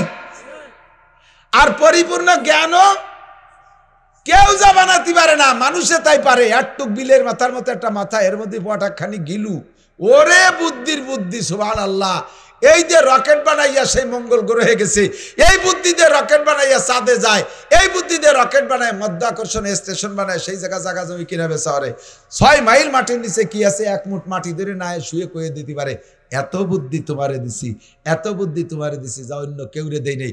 স্বাধীনতার বুদ্ধি এই দুটিয়ে দেওয়ার কারণে তোমাদের 3 জাতি 2 জাতির হিসাব হবে আমার কাছে, আর জাহান্নামে তোমাদেরকে দিয়ে ভরব। তোমাদেরকে 3টি অঙ্গ দিছি, এই 3টি অঙ্গরে কাজে লাগাইলে তোমার ওই স্বাধীনতাকে জাগা মতো ব্যবহার করতে পারবা। ফামান শাহ ফাল্যুমিন ওমান শাহ ফাল্যাকফুর। আল্লাহ ক্লিয়ার বলে দিছে, যার মনে চায় ঈমান আনো, যার মনে চায় না ঈমান আনো না। যার মনে চায় আল্লাহকে আল্লাহ বলে মানো, নবীকে রাসূল বলে মানো, কোরআনকে শেষ কিতাব বলে মানো। আর যার মনে চায় না মানো না। আমি তোমার দুনিয়ায় কিছুই বলবো না, খাবার দাবার বন্ধ করে দেব না, পানি বন্ধ করে দেব না, তোমার ক্ষেত খাবারের ফসল উৎপাদন বন্ধ করে দেব না, তোমার সন্তানাদি প্রোটেকশন বন্ধ করে দেব না। তুমি আমার আল্লাহ বলে স্বীকার করো না, তুমি অমুসলমান, হিন্দু, বুদ্ধ, খ্রিস্টান, এর কারণে তোমার ছেলে মেয়ে হবে না তা না। আমি সবগুলোই রানিং রাখবো। দুনিয়ায় স্বাধীনতা দিয়েছি, স্বাধীনতাকে যদি ডান দিক ব্যবহার করো তাহলে তোমার জন্য রয়েছে পুরস্কার, স্বাধীনতাকে যদি বাম দিক ব্যবহার করো তাহলে তোমার জন্য রয়েছে তিরস্কার। তুমি ভালো করে জেনে নাও, এই স্বাধীনতা দিয়ে ছেড়ে দিছি, উঠতে থাকো। আমি সাথে সাথে কিছু কই না, সাথে সাথে কিছু কই না। ফামা কিলিল কাফিরিনা আমি হিলহুম রুয়াইদা। আমি সুযোগ দেই, সুবিধা মতো, সময় মতো আমি ধরি। আমি ছাড় দেই কিন্তু ছেড়ে দেই না, আয়োজক আর কায়লোক ধরি। তবে তুমি জেনে নিও যুবক, যেদিন ধরবো সেদিন তোমার 14 গোষ্ঠী আমার হাতেতে ছুটোতে পারবে না। সারা বাংলাদেশের সমস্ত ক্ষমতা, সারা বাংলাদেশের সমস্ত ক্ষমতা তোমার হাতে থাকা সত্ত্বেও তুমি টিকতে পারবে না। আমি যেদিন ধরবো সেদিন তুমি আমার হাত থেকে ছুটতে পারবে না। কথা বলেন ঠিক ঠিক না? আল্লাহ কা ইন্না বাদশা রাব্বিকা লাশাদীদ, ইন্না বাদশা রাব্বিকা লাশাদীদ। দোস্ত, রাজনীতি না, প্র্যাকটিক্যালে বোঝানোর জন্য আমি উদাহরণ বলছি। ভুল বুঝবেন না, আমার দিক তাকান, ভুল বুঝবেন না। আল্লাহ তাআলা যদি কেউকে হারাইতে চায়, দুনিয়ার কেউ তারা জিতাইতে পারে না। কথা কন না কেন? ঠিক না? আমাদের আওয়ামী লীগের ক্ষমতার অবস্থাটা বাস্তব দেখেন। মাননীয় প্রধানমন্ত্রী জননেত্রী শেখ হাসিনা, আমি সম্মানের সাথে নাম উচ্চারণ করি, আগাগোড়া সবসময়, ওনার হাতে সেনাবাহিনী, ওনার হাতে পুলিশ, ওনার হাতে বিডিআর, ওনার হাতে আনসার, ওনার হাতে র্যাব, ওনার হাতে বিমান বাহিনী, ওনার হাতে নৌবাহিনী, ওনার হাতে ছাত্রলীগ, ওনার হাতে যুবলীগ, ওনার হাতে কৃষক লীগ। বাংলাদেশের অবশ্যই এখনো পর্যন্ত পার্ট হিসেবে আলাদা করে আওয়ামী লীগের জনসংখ্যা বেশি। সব প্রধানমন্ত্রীর সাথে থাকলো, তারপরও টিকতে পারলো না। এটাই প্রমাণ, জনশক্তিতে কিছু করে না। আল্লাহ পাক যদি ধরে তাহলে তার হাত থেকে ছোটা যায় না। কথা কন ঠিক ঠিক না? জোরে বলেন ঠিক ঠিক না? সাবধান, সতর্ক থাকবা। আল্লাহ পাক বলে, এ যুবক, পাগলামি করিস না। আমি যেদিন ধরবো সেদিন ছুটতে পারবি না, আমি যেদিন ধরবো সেদিন ছুটতে পারবি না। ইন্না বাদশা রাব্বিকা লাশাদীদ। স্বাধীনতাকে কাজে লাগাও, যৌবনকালকে কাজে লাগাও, এই সময়টাকে কাজে লাগাও, অর্থকে কাজে লাগাও, তাহলে আল্লাহ পাক রব্বুল আলামিনের পক্ষ থেকে আসমানি রহমত নাজিল হবে। কথা বলুন ঠিক কি ঠিক না? আল্লাহু আকবার। তো দোস্ত, এই আমাকে এই মানুষ স্বাধীনতাকে কাজে লাগানোর জন্য আল্লাহ তাআলা 3টি অঙ্গ দিয়েছে। কয়টা? 3টি অঙ্গ। কয়টা? 1 নম্বরে ইন্না সামা, কান, শুনবেন, এই কথাগুলো শুনবেন। 2 নম্বরে আল বাসার, চোখ, দেখবেন। 3 নম্বরে ফুআদ, কলব, বুঝবেন। কলব দিয়ে বুঝবেন, ব্রেন দিয়ে। যুবক আমার দিক খেয়াল করো শোনা, আমি বলে থাকি আজকে তো কথা এই দিক বেড়ে গেছে। তুমি এখন খেয়াল করতেছো না, মনে করতেছো যে এ ওয়াজ করা হুজুরকে দায়িত্ব, আমাকে দায়িত্ব ঘন্টাখানিক শোনা, এরপরে তো যা তাই করবানি, এতে তো আর অসুবিধা নেই। তুই ইয়া অত ভালো রে শুনে লাভ কি? তুমি জেনে নাও, যদি আল্লাহ তাআলা তোমারে পছন্দ করেই ফেলে, তাহলে ওই জায়গা থেকে কান ধরিয়ে জামা জুব্ব পরাইয়া পাগড়ি পরাইয়া তোমারে এই স্টেজে চেয়ারে বসায় তোমারই দোয়াজ করাতে পারে। পারে? জোরে বলেন পারে? আল্লাহর ক্ষমতা অপরিসীম, এইটাই আমি বলতে চাচ্ছি। আল্লাহ এরকমই পারে। এই জন্যই তুমি সব কথাগুলো শুনবা। লেখাপড়ার দিন শেষ হয়ে গেছে, পড়ালেখায় বাস আহিয়ালা বাস হয়ে গেছে পড়ালে, আর যে আইনতে যাওয়ার দরকার সে আইনতে যাচ্ছে। কারণ এই বড় বড় মোবাইল হাতে ঢুকে গেছে, এখন আর কেউ পড়ে না, হুজুররাও পড়ে না, বড় বড় আলেমরাও লেখাপড়া বাদ দিয়ে মোবাইল নিয়ে ফেসবুক নিয়ে বসে থাকে, ইউটিউব নিয়ে বসে থাকে। লেখাপড়া শেষ, সর্বনাশ। কাজেই পড়িয়ে লিখে যে স্টেজে বসবা তাতে ডাইল হয়ে গেছে। যদি আল্লাহ তাআলা কবুল করে, এই উলামায়ে কিরাম যা বলে 2 অক্ষর মনে রাখবা, গুছাতে একদিন তোমার বস্তা ভরে যাবে, স্টেজে বসে ডাইলি দিবা, 2 মুছে খাতি পারবা, অসুবিধা হবে না।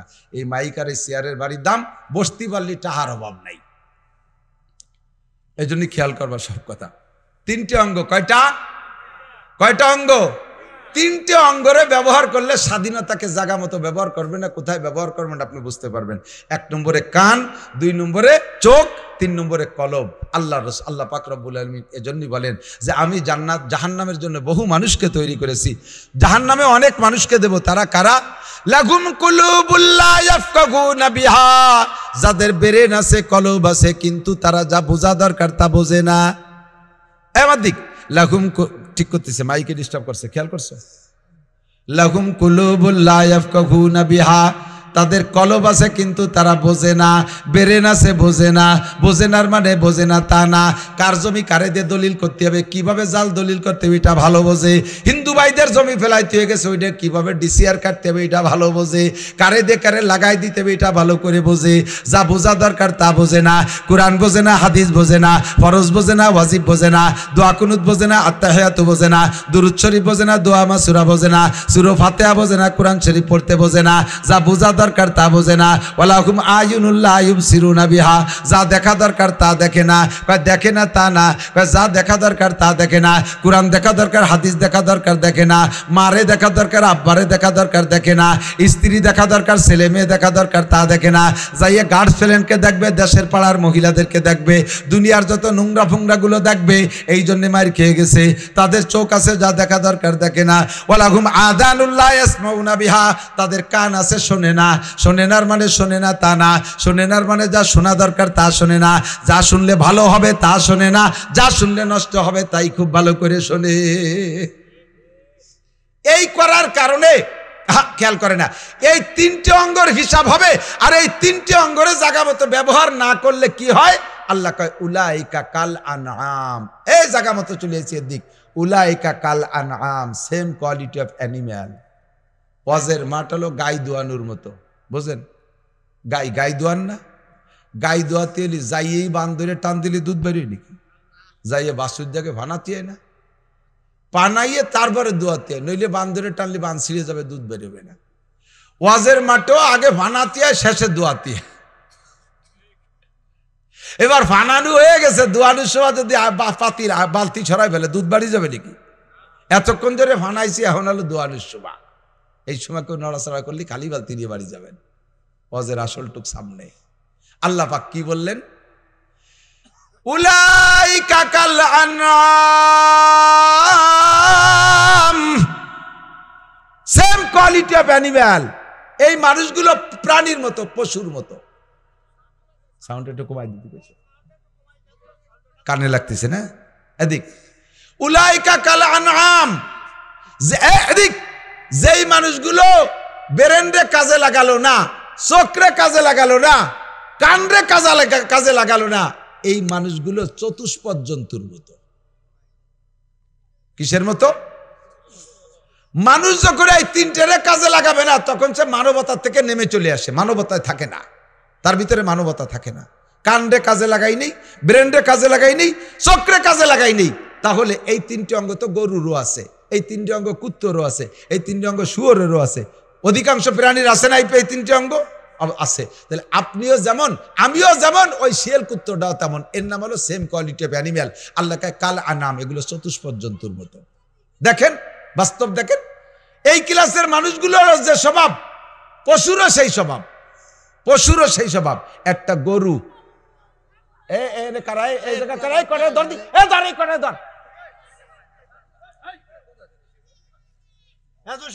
এই যে দিল দেহিস কেনে, এই যে মেম্বার নিজে যাচ্ছে দেহিস কেনে, আমার দিক চতুষ্পদ জন্তুর মতো। বুঝতেছেন কথা, বুঝতেছেন? চতুষ্পদ জন্তুর মতো কারা? যারা চোখ কান ব্রেনরে যথাযথ ব্যবহার করে নাই, তারা কিসের মতো? আল্লাহকে এগুলো চতুষ্পদ জন্তুর মতো। দুই একটা উদাহরণ নেন। একটা গরু মাঠে ধান খাইছে, আপনার ক্ষেতের ধান খাইছে, এই গরুডারে পিটাইয়া একেবারে ঠ্যাং একখান প্যারালাইসিস করে ফেলাইছেন। আইনিয়া বাড়ি মেহগুনি গাছের সাথে বাইন্ধ দিয়ে জুতোর মালা গলায় দিয়েছেন, আর 100 জুতো মারছেন। মাইরিয়া গরুডারে কইলেন যে গরু তুই আজকে মাইর খাইছিস কি জন্য? কদি এই পরের আমার বই ধান খাইছিস, এই জন্যই তো দুটো বিষের, 1 নম্বরে 100 জুতো, 2 নম্বরে জুতোর মালা গলায়।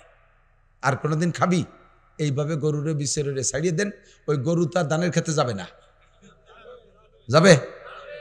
এরে এত সুন্দর করে ওয়াজ করে বুঝাই দিলেন তফসির করিয়া, তারপরও ছাড়িয়ে দিলি সে ধানের খেতে যাবে, ঠিক না? একটা যুবক অন্যায় করে ধরা পড়ছে, তারে 39 জুতো মারা হয়েছে, জুতোর বেলা গলায় দিয়ে গ্রাম ভরে ঘুরানো হয়েছে, আবার ছেড়ে দেওয়ার পরে 2 মাস পরে দেখে যে সেই অ্যাক্সিডেন্ট আবারও করে ফেলাইছে। তাহলে ওই গরুডার তুমি গরুডার মধ্যে পার্থক্য কোন জায়গায়? পার্থক্য আছে? Same quality of animal.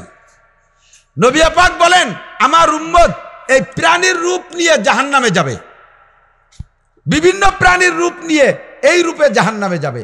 কেউ গরুর রূপ নিয়ে জাহান্নামে যাবে, কেউ কুত্তার রূপ নিয়ে জাহান্নামে যাবে, কেউ বানরের চেহারায় জাহান্নামে যাবে, কেউ শুয়োরের চেহারায় জাহান্নামে যাবে, কেউ সাপের চেহারায় জাহান্নামে যাবে। তারা কারা? যাদের এই সমস্ত প্রাণীর সাথে সাদৃশ্য হবে, আমল আখলাকে মিল হবে। এক শ্রেণীর উম্মত আমার কুত্তর চেহারায় জাহান্নামে যাবে, এক শ্রেণীর মানুষ আমার শুয়োরের চেহারায় জানে। তারা কারা? কয় যে শুয়োরের যে স্বভাব, এই স্বভাব যাদের। শুকরের কি স্বভাব? এদিকটা খান, এদিকে শুকর আসে মাঝে মাঝে পাল পাল দলদরি আসে না? শুয়োর দিন বইরে যা খাওয়ার দরকার খাইয়ে দিয়া রাত্রে কিন্তু এক জায়গা ঘুমায়, ছড়াই ছিটে এলোমেলো যায় না। কাউরারা শুয়োর রে এক জায়গা দলা হইরে কি যেন একটা মন্তর দেয়, এই মন্তর বাউন্ডারির ভিতরে রাতের মধ্যে একটা শুয়োরও যায় না। শুয়োরের শোয়ার সিস্টেম কি? প্রত্যেক শুয়োর আলাদা একখান খাটে মশারি টানাইয়া বালিশ দিয়ে নিয়মিত শোয়। শুয়োর দেখছেন?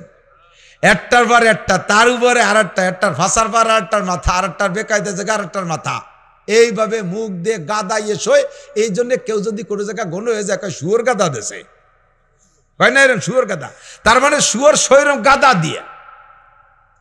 এরপরে শুয়োর এভাবে থাকলো ঘুমাই থাকলো, শেষ রাত্রে উঠে তো শুয়োররা তাহাজ্জুদ পড়ে, ফজরের নামাজ তো পড়ে সকালে ঘুমের তো উঠে মেশক করে দাঁত মেজে ফজরের নামাজ পড়ে টড়ে এরপরে চা রুটি পরোটা এগুলো খায়। কি করে? শুয়োরে যা যা করে মানুষও তাই করে। এই শুয়োরে কি করে সবাই জানা আছে। সেম এক শ্রেণী মানুষ রাতের 1টা 2টা 3টে পর্যন্ত এরা যা খুশি করি টরে যাইয়া 4-5 জন যুবক একসাথে এক খাটে বা এক বিছানায় শোয়। আল্লাহ, এরা আবার ফতোয়া দেয়, মানে খুব হিট মারে, কয় 2 হুজুরে এক ক্লেভের তলে শুতি পারে না, শুয়ে এই খালি ফতোয়া দেয়। এভাবে শীতে সুন্নাতের খেলাফ, উপরে সুন্নাতের খেলাফ, গাছ সাথে একটু শোয়া লাগলে কয় কবিরে গোনা হবে না, হবে না, তা হবে না। আমরা যে 4-5 জন এক খাটে শুই, একজনের উপরে আর একজন, তার উপরে আর একজন, একজনের নাহের পাড়া আর একজনের বেকায়দা, তার উপরে আর একজন কায়দা, এইভাবে আমরা দলা বলে শুয়েতেই সকালবেলা উঠে দিয়ে যে প্যান্টগুলো খাটের নিচে পড়ে গেছে, আমাকে কোনো অসুবিধা নেই, আমরা ফতোয়া দিই না। আল্লাহ কয় শুয়োর কয়টা যেমন শুইছিল তুমিও সেইরকম শুইছ। শুয়োরে যেমন গাদা মেরে শুয়ে রয়েছে, শেষ রাত্রি ওঠে নাই, শুয়োরের কানের মধ্যে আজান ঢোকে নাই, তোরও কানের মধ্যে আজান ঢোকে না। মুয়াজ্জিন আজান দেয়, আসসালাতু খায়রুম মিনান নাওম, নামাজ ঘুমের চেয়ে ভালো।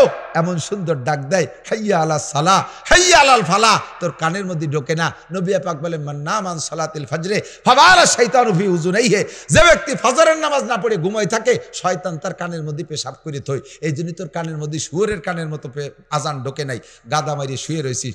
সকালবেলা ফজরের সময় ওর আব্বা ঘুম থেকে উঠছে, তবলিগের লোক উঠে ডাকতেছে, ঘরের ভাইতে তওফ করতেছে আর ডাকতেছে, হে জামাল ওট, কামাল ওট, লালটু ওট, বল্টু ওট, জুয়েল ওট, টুয়েল ওট, টুলু ওট, টুলুলু ওট, একটা ওঠে না, শুয়োর গাদা দিয়ে শুয়ে রয়েছে। বুড়ো ডাকি ঢুকে নামাজ পড়িয়া এসে স্টাক পড়িয়া এসে দেয় যে দরজা খোলে নাই। এবার শুয়োর, ওই শুয়োরগুলো ওই যে শোয়া থাকে না গাদা মারিয়ে, রাতের মধ্যে কোনো জায়গায় যাতে পারে না, সকালবেলা ওই জায়গা থেকে তো সরাই নিয়ে ঘাস খাতে নিতে হবে। এই সময় যতক্ষণ পর্যন্ত মন্তর না দেয় ততক্ষণ পর্যন্ত ওই বাউন্ডারি খোলে না। এবার ওই কাউরারা একটা উল্টো মন্তর দেয়, উল্টো মন্তর দিলি সব শুয়োরের ঘুম ভেঙে যায়, তারপরে উঠে আর একদিক যায়। বেলা 9টার দিক ওরা রান্না বান্না করে খাইয়ে দিয়ে উল্টো মন্তর দিলি, তারপরে ওই ক্ষেত্তার বন্ধ ভেঙে যায়। সেম কোয়ালিটি বুড়ো মসজিদিতে নামাজ পড়ে এসে দেখে যে এই গাদা ওই রকম শুয়ে রয়েছে, এগে একটা শুয়োরে মন্তর দেয়, এ শুয়োরের বাচ্চা উঠিস রে কা, কর না কে, কয় কি কয় না, আমি নিজে শুনছি, হ্যাঁ শুয়োরের বাচ্চা উঠিস রে কা। তারপরে শুয়োরের বাচ্চা কটা উঠছে। উলাইকা কাল আনআম, এগুলো শুয়োরের চেহারায় জাহান্নামে যাবি। শুয়োরে উঠিয়া কোনো চার দোকানে যাইয়ে বিস্কুট আর সরবিকলা আর পরাটা খায় না, শুয়োরে উঠে ড্রেনের মধ্যে যাইয়ে গুমু তাবা চাবা যা আছে নাপাক নুপক তাই খায়। তুইও বেলা 9টার সময় ঘুমের তো উঠে বেশ বিছানে শুয়ে শুয়ে কয় যে বেডটি, বেডটি চেনেন? বেডটি আর বেড ফিল্টার জানেন না? বেডটি মানে বিছানে শুয়ে শুয়ে চা খাতে হবে, তার মানে রাতভর নাল যা মুহির মধ্যে দলা হয়ে রয়েছে, জমিয়ে রয়েছে, তাই গরম চাই দিয়ে গালাইগুলোই খাতে হবে, এর নাম বেডটি। দাঁত দোত মাজা নাই, কুলিমুলি করা নাই, এরপরে সেই জায়গায় শুয়ে আর একটা সিগারেট খেয়ে তারপরে নামবে। শুয়োরও যা খালো তুইও তাই খালি, তোর চেহারা শুয়োরের মতো একসাথে জাহান্নামে যাবি। শুয়োরে হালাল হারাম খুঁটা বসা নাই, তুই এবার অফিসে যাইয়া বাইরে যাইয়া হালাল হারামের কোনো তমিজ নাই। সুদ খাবি, ঘুষ খাবি, চুরি করবি, ডাকাতি করবি, অফিসে বসে চুরি করবি, টন মারবি, মন মারবি, বড় বড় অফিসার টেবিলে বইসা সুন্দর করে মিষ্টি ভাষায় জিকির ফিকিরের সাথে ঘুষ খায়। মসজিদি নামে 2 টন মাল পাস হইছে, তার 1 টন অফিসারে দিয়ে আসতে হবে, নইলে মাল দেয় না। আবার এত বড় দাড়ি, কপালের টিক্কি হয়ে গেছে নামাজ পড়তে পড়তে, তুমিও শুয়োরের চেহারায় জাহান্নামে যাবা। আল্লাহু আকবার। দোস্তে দিক তাকাও, আর এক শ্রেণী মানুষ বান্দরের চেহারায় জাহান্নামে যাবে। শর্ট করছি, বান্দরের চেহারায় জাহান্নামে যাবে। তারা কারা? কয় বান্দরের মতো ক্রিমিনাল যারা, বান্দর হলো জন্মের ক্রিমিনাল।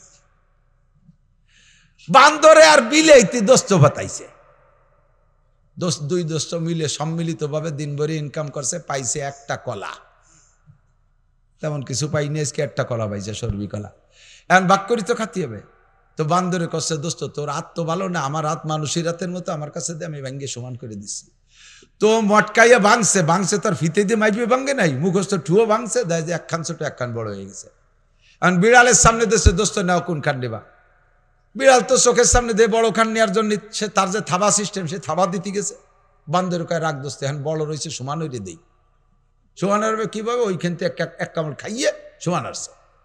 এখন 1 কামড় যখন খাইছে, এবারে তো মাইপিও কামড় দেই নেই, কামড় দেওয়ার পরে যেটুক খার খাওয়া হয়ে গেছে বা এইটুক খাটো পড়ে গেছে। এখন বিলাইতে পারে ওই পাশের বড় খান ধরতে গেছে, রাগ দোস্ত এখন বড় রয়েছে, সমান হইলে দেই।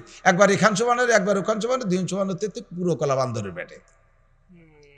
এক শ্রেণীর মানুষ 2 দোস্তে একসাথে ব্যবসা করে, 2 দোস্তে একসাথে ব্যবসা করে, কিছুদিন পরে ব্যবসার পরে ভাগ করে।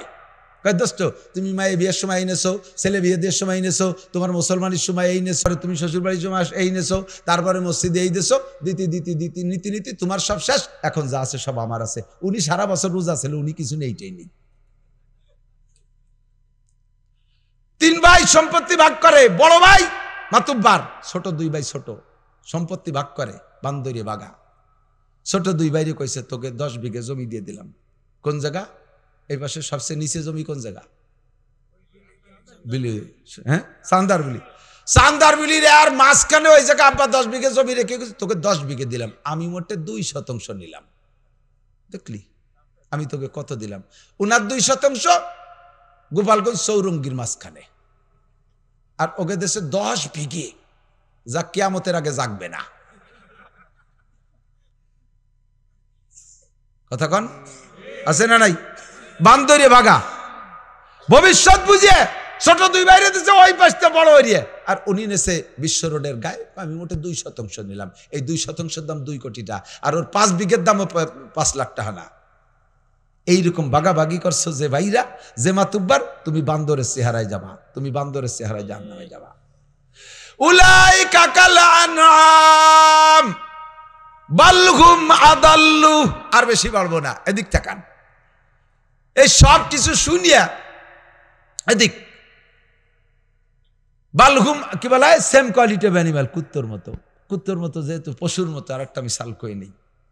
কুকুর আল্লাহ হাতখানি একটা লেজ দেছে না, ও যদি নিচে ওইরে রাহে তাহলে ওর সতর ডাইয়ে থাকে না, ও তা উচরে রাহে,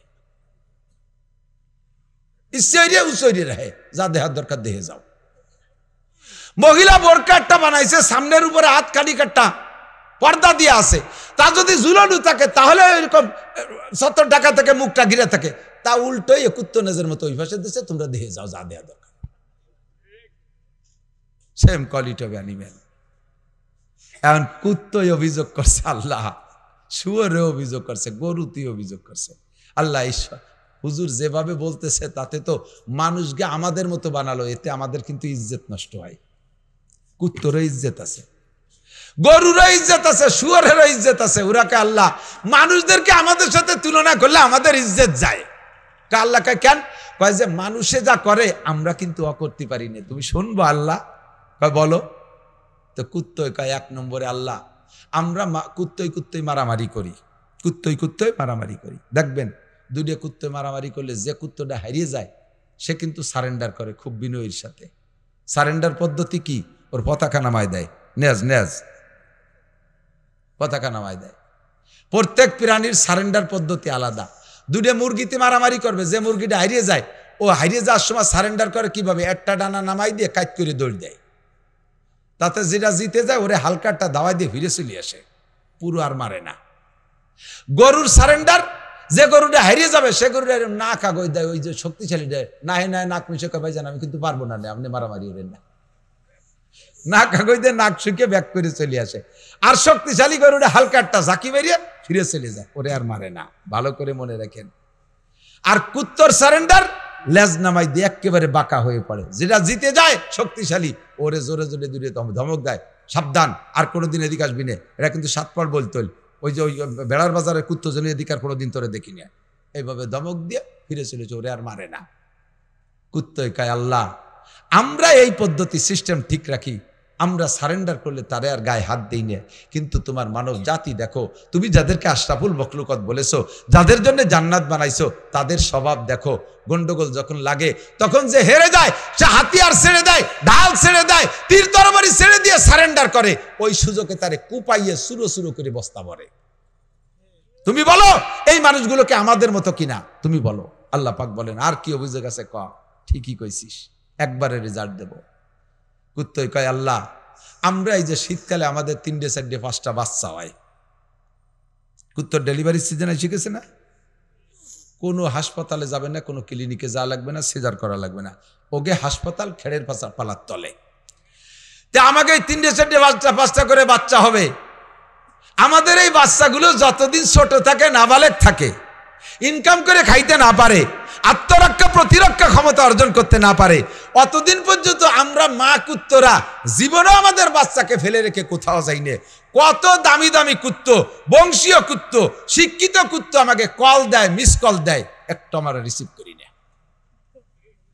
ধমক দেয় সর, এই ছোট মোটো বাচ্চা কাচ্চা তুই কোন জায়গা যাব? আমি চলে গেলে এদের কি উপায় হবে? এদের ইনকাম সোর্স নাই, যাবে কোথায়? এই শীতকালে দিন একটা জাঙ্গিয়ে প্যান্ট খেতা কাপড় কিচ্ছু নেই, আমি কোনো মতে সাইকে তার ভিতরে করলে রে থাই। আর ফোন দিবি রে, ফিরে যদি ফোন দিস খবর আছে, যদি বেশি ব্যস্ত হয় তাহলে আগামী কাতি মাসে দেখা করবি, এর আগে কোনো কথাই বলবি না। কুত্তই ধমক দিয়ে এভাবে বাচ্চাদেরকে বুঝ দেয়। কুত্ত এবার কয় আল্লাহ এটা হলো আমরা পশু, এটা আমাদের স্বভাব, তুমি মানুষকে এত দামি বানাইছো, তুমি লক্ষ্য করে দেখো, আল্লাহ খেয়াল করে দেখো, তোমার এই মানব জাতি দুধের বাচ্চা 1 বছর 6 মাসে বাচ্চা ফেলাই থুইয়া দেওরের সাথে চলে যায়, বাসুরির সাথে চলে যায়, ফেরিয়ালার সাথে চলে যায়, ওই গার্মেন্টসের একজনের সাথে চলে যায়। এই দুধের বাচ্চা মরল না বাঁচলো খেয়াল করে না। আমরা আমাদের বাচ্চাদের খেয়াল রাখি, এই মানব জাতি তাদের বাচ্চাদের খেয়াল রাখে না, দুধের বাচ্চা ফেলাইতেও চলে যায়। জোরে বলেন যায় কি যায় না? আরে জোরে বলেন যায় কি যায় না? তুমি বলো এবার কি বলবা? আল্লাহ কয় ঠিক আছে, ঠিকই বলেছি, সত্য কথা বলেছি, আর কি আছে অভিযোগ কর? কয় আল্লাহ আর একটা কথা আছে, আমরা জীবনেও কোনোদিন খাইতে বসে পায়খানা করি না, পায়খানা বসে খাই না। পায়খানার আদব পায়খানায় বসে করি, খাওয়ার সময় খাই, আঁকতি বসে খাই না, খাতি বসে আগি নিয়ে, এটা হলো আমাদের নৈতিক স্বভাব। কিন্তু তুমি খবর নিয়ে দেখো বাথরুমের ভিতরে কি পরিমাণ বিড়ির ভাষা। এই আদম জাতি এত দামি জাতি পায়খানায় বসে বিড়ি খায়, গুদ্দুমো আর বিড়ি দুবে একসাথে শোষে। তুমি কয়বার ওই মানুষটা কি আমাকে মতো না ওরা কাকে মতো? এবার আল্লাহ কয় উলাইকা কাল আনআমি বাল হুম আদাল্লু উলাইকা হুমুল গাফিলুন। এই মানুষগুলো চতুষ্পদ জন্তুর মতো ছিল এক সময়, পরে তার চাইতেও নামিয়ে কুত্তর চাইতে খারাপ হয়ে গেছে। এরা কুত্তর চাইতেও খারাপ। কুকুরের যে বিবেচনা বোধ আছে মানুষের তা নাই। না থাকার কারণ কি? 3টি অঙ্গরে কাজে লাগান নাই। কান্দে যদি কোরআন শুনতেন, কোরআনের হৃদায়ত শুনতেন, কোরআনে মানবতা শিক্ষা দেয়। চোখ দিয়ে যদি কোরআন দেখতেন, কোরআনে মানবতা শিক্ষা দেয়। ব্রেন দিয়ে যদি কোরআন বুঝতেন, তাতে মানবতা শিক্ষা দেয়। মানবতা ঠিক থাকতো, এই পশুর চাইতে নিচে নেমে যেতাম না। কতক্ষণ ঠিক কি ঠিক না? আল্লাহু আকবার। হে যুবক, মাঠে গরু ছেড়ে দিবা, এই যে আলগা মাঠে গরু ছেড়ে দিবা, গরুতি ঘাস খায়। মাঠে কি শুধু গরুর খাবার ঘাসই নাকি অখাদ্য আছে? বোঝেন, অখাদ্য অনেক বন আছে না? কোনোদিন কি গরুতে একটা অখাদ্য বন খাইছে? কোনো ঘাসের গলায় কি লেখা আছে যে এইটা তোমার হালাল আর এইটা তোমার হারাম? কোনো ঘাসের গায়ে লেখা নাই। গরুটা বাইসে বাইসে তার অখাদ্যটা খাই নেই, খাদ্য যেটা উপকারী সেইটা খাইছে। হঠাৎ করে কারণবশত যদি ভুল করমে কোনো ভালো ঘাসের সাথে একটা অখাদ্য ঘাস তার মুখের মধ্যে যায়, দেখবেন যে জিব্বে দিয়ে এড়ায় এড়ায় নাড়ায় নাড়ায় ফেলাই দেয়। গরুটাই বুঝলো অখাদ্য খাওয়া যাবে না, ক্ষতিকারক খাওয়া যাবে না। তুমি মানুষ হইয়া তুমি যা খাইতেছো, তোমার সিগারেটের গায়ে লেখা আছে ধূমপান ক্যান্সারের কারণ, ধূমপান ক্যান্সারের কারণ, বিড়ি সিগারেট ক্যান্সারের কারণ, এতে সন্তান নষ্ট হয়ে যায়, এটা এ হয় তা হয়। তুমি চোখ দিয়ে দেখে তারপরে তুমি খাও। এবার তুমি বলো গরুটা কি তোমার চাইতে ভালো না মন্দ? গরুটা তোমার চেয়ে ভালো, আমি গরুর চাইতে খারাপ। তুমি বলে বলছি, আমার কথা আমি বলছি। আমি গরুর মতো হতে পারি নাই, আমি গরুর চেয়েও খারাপ।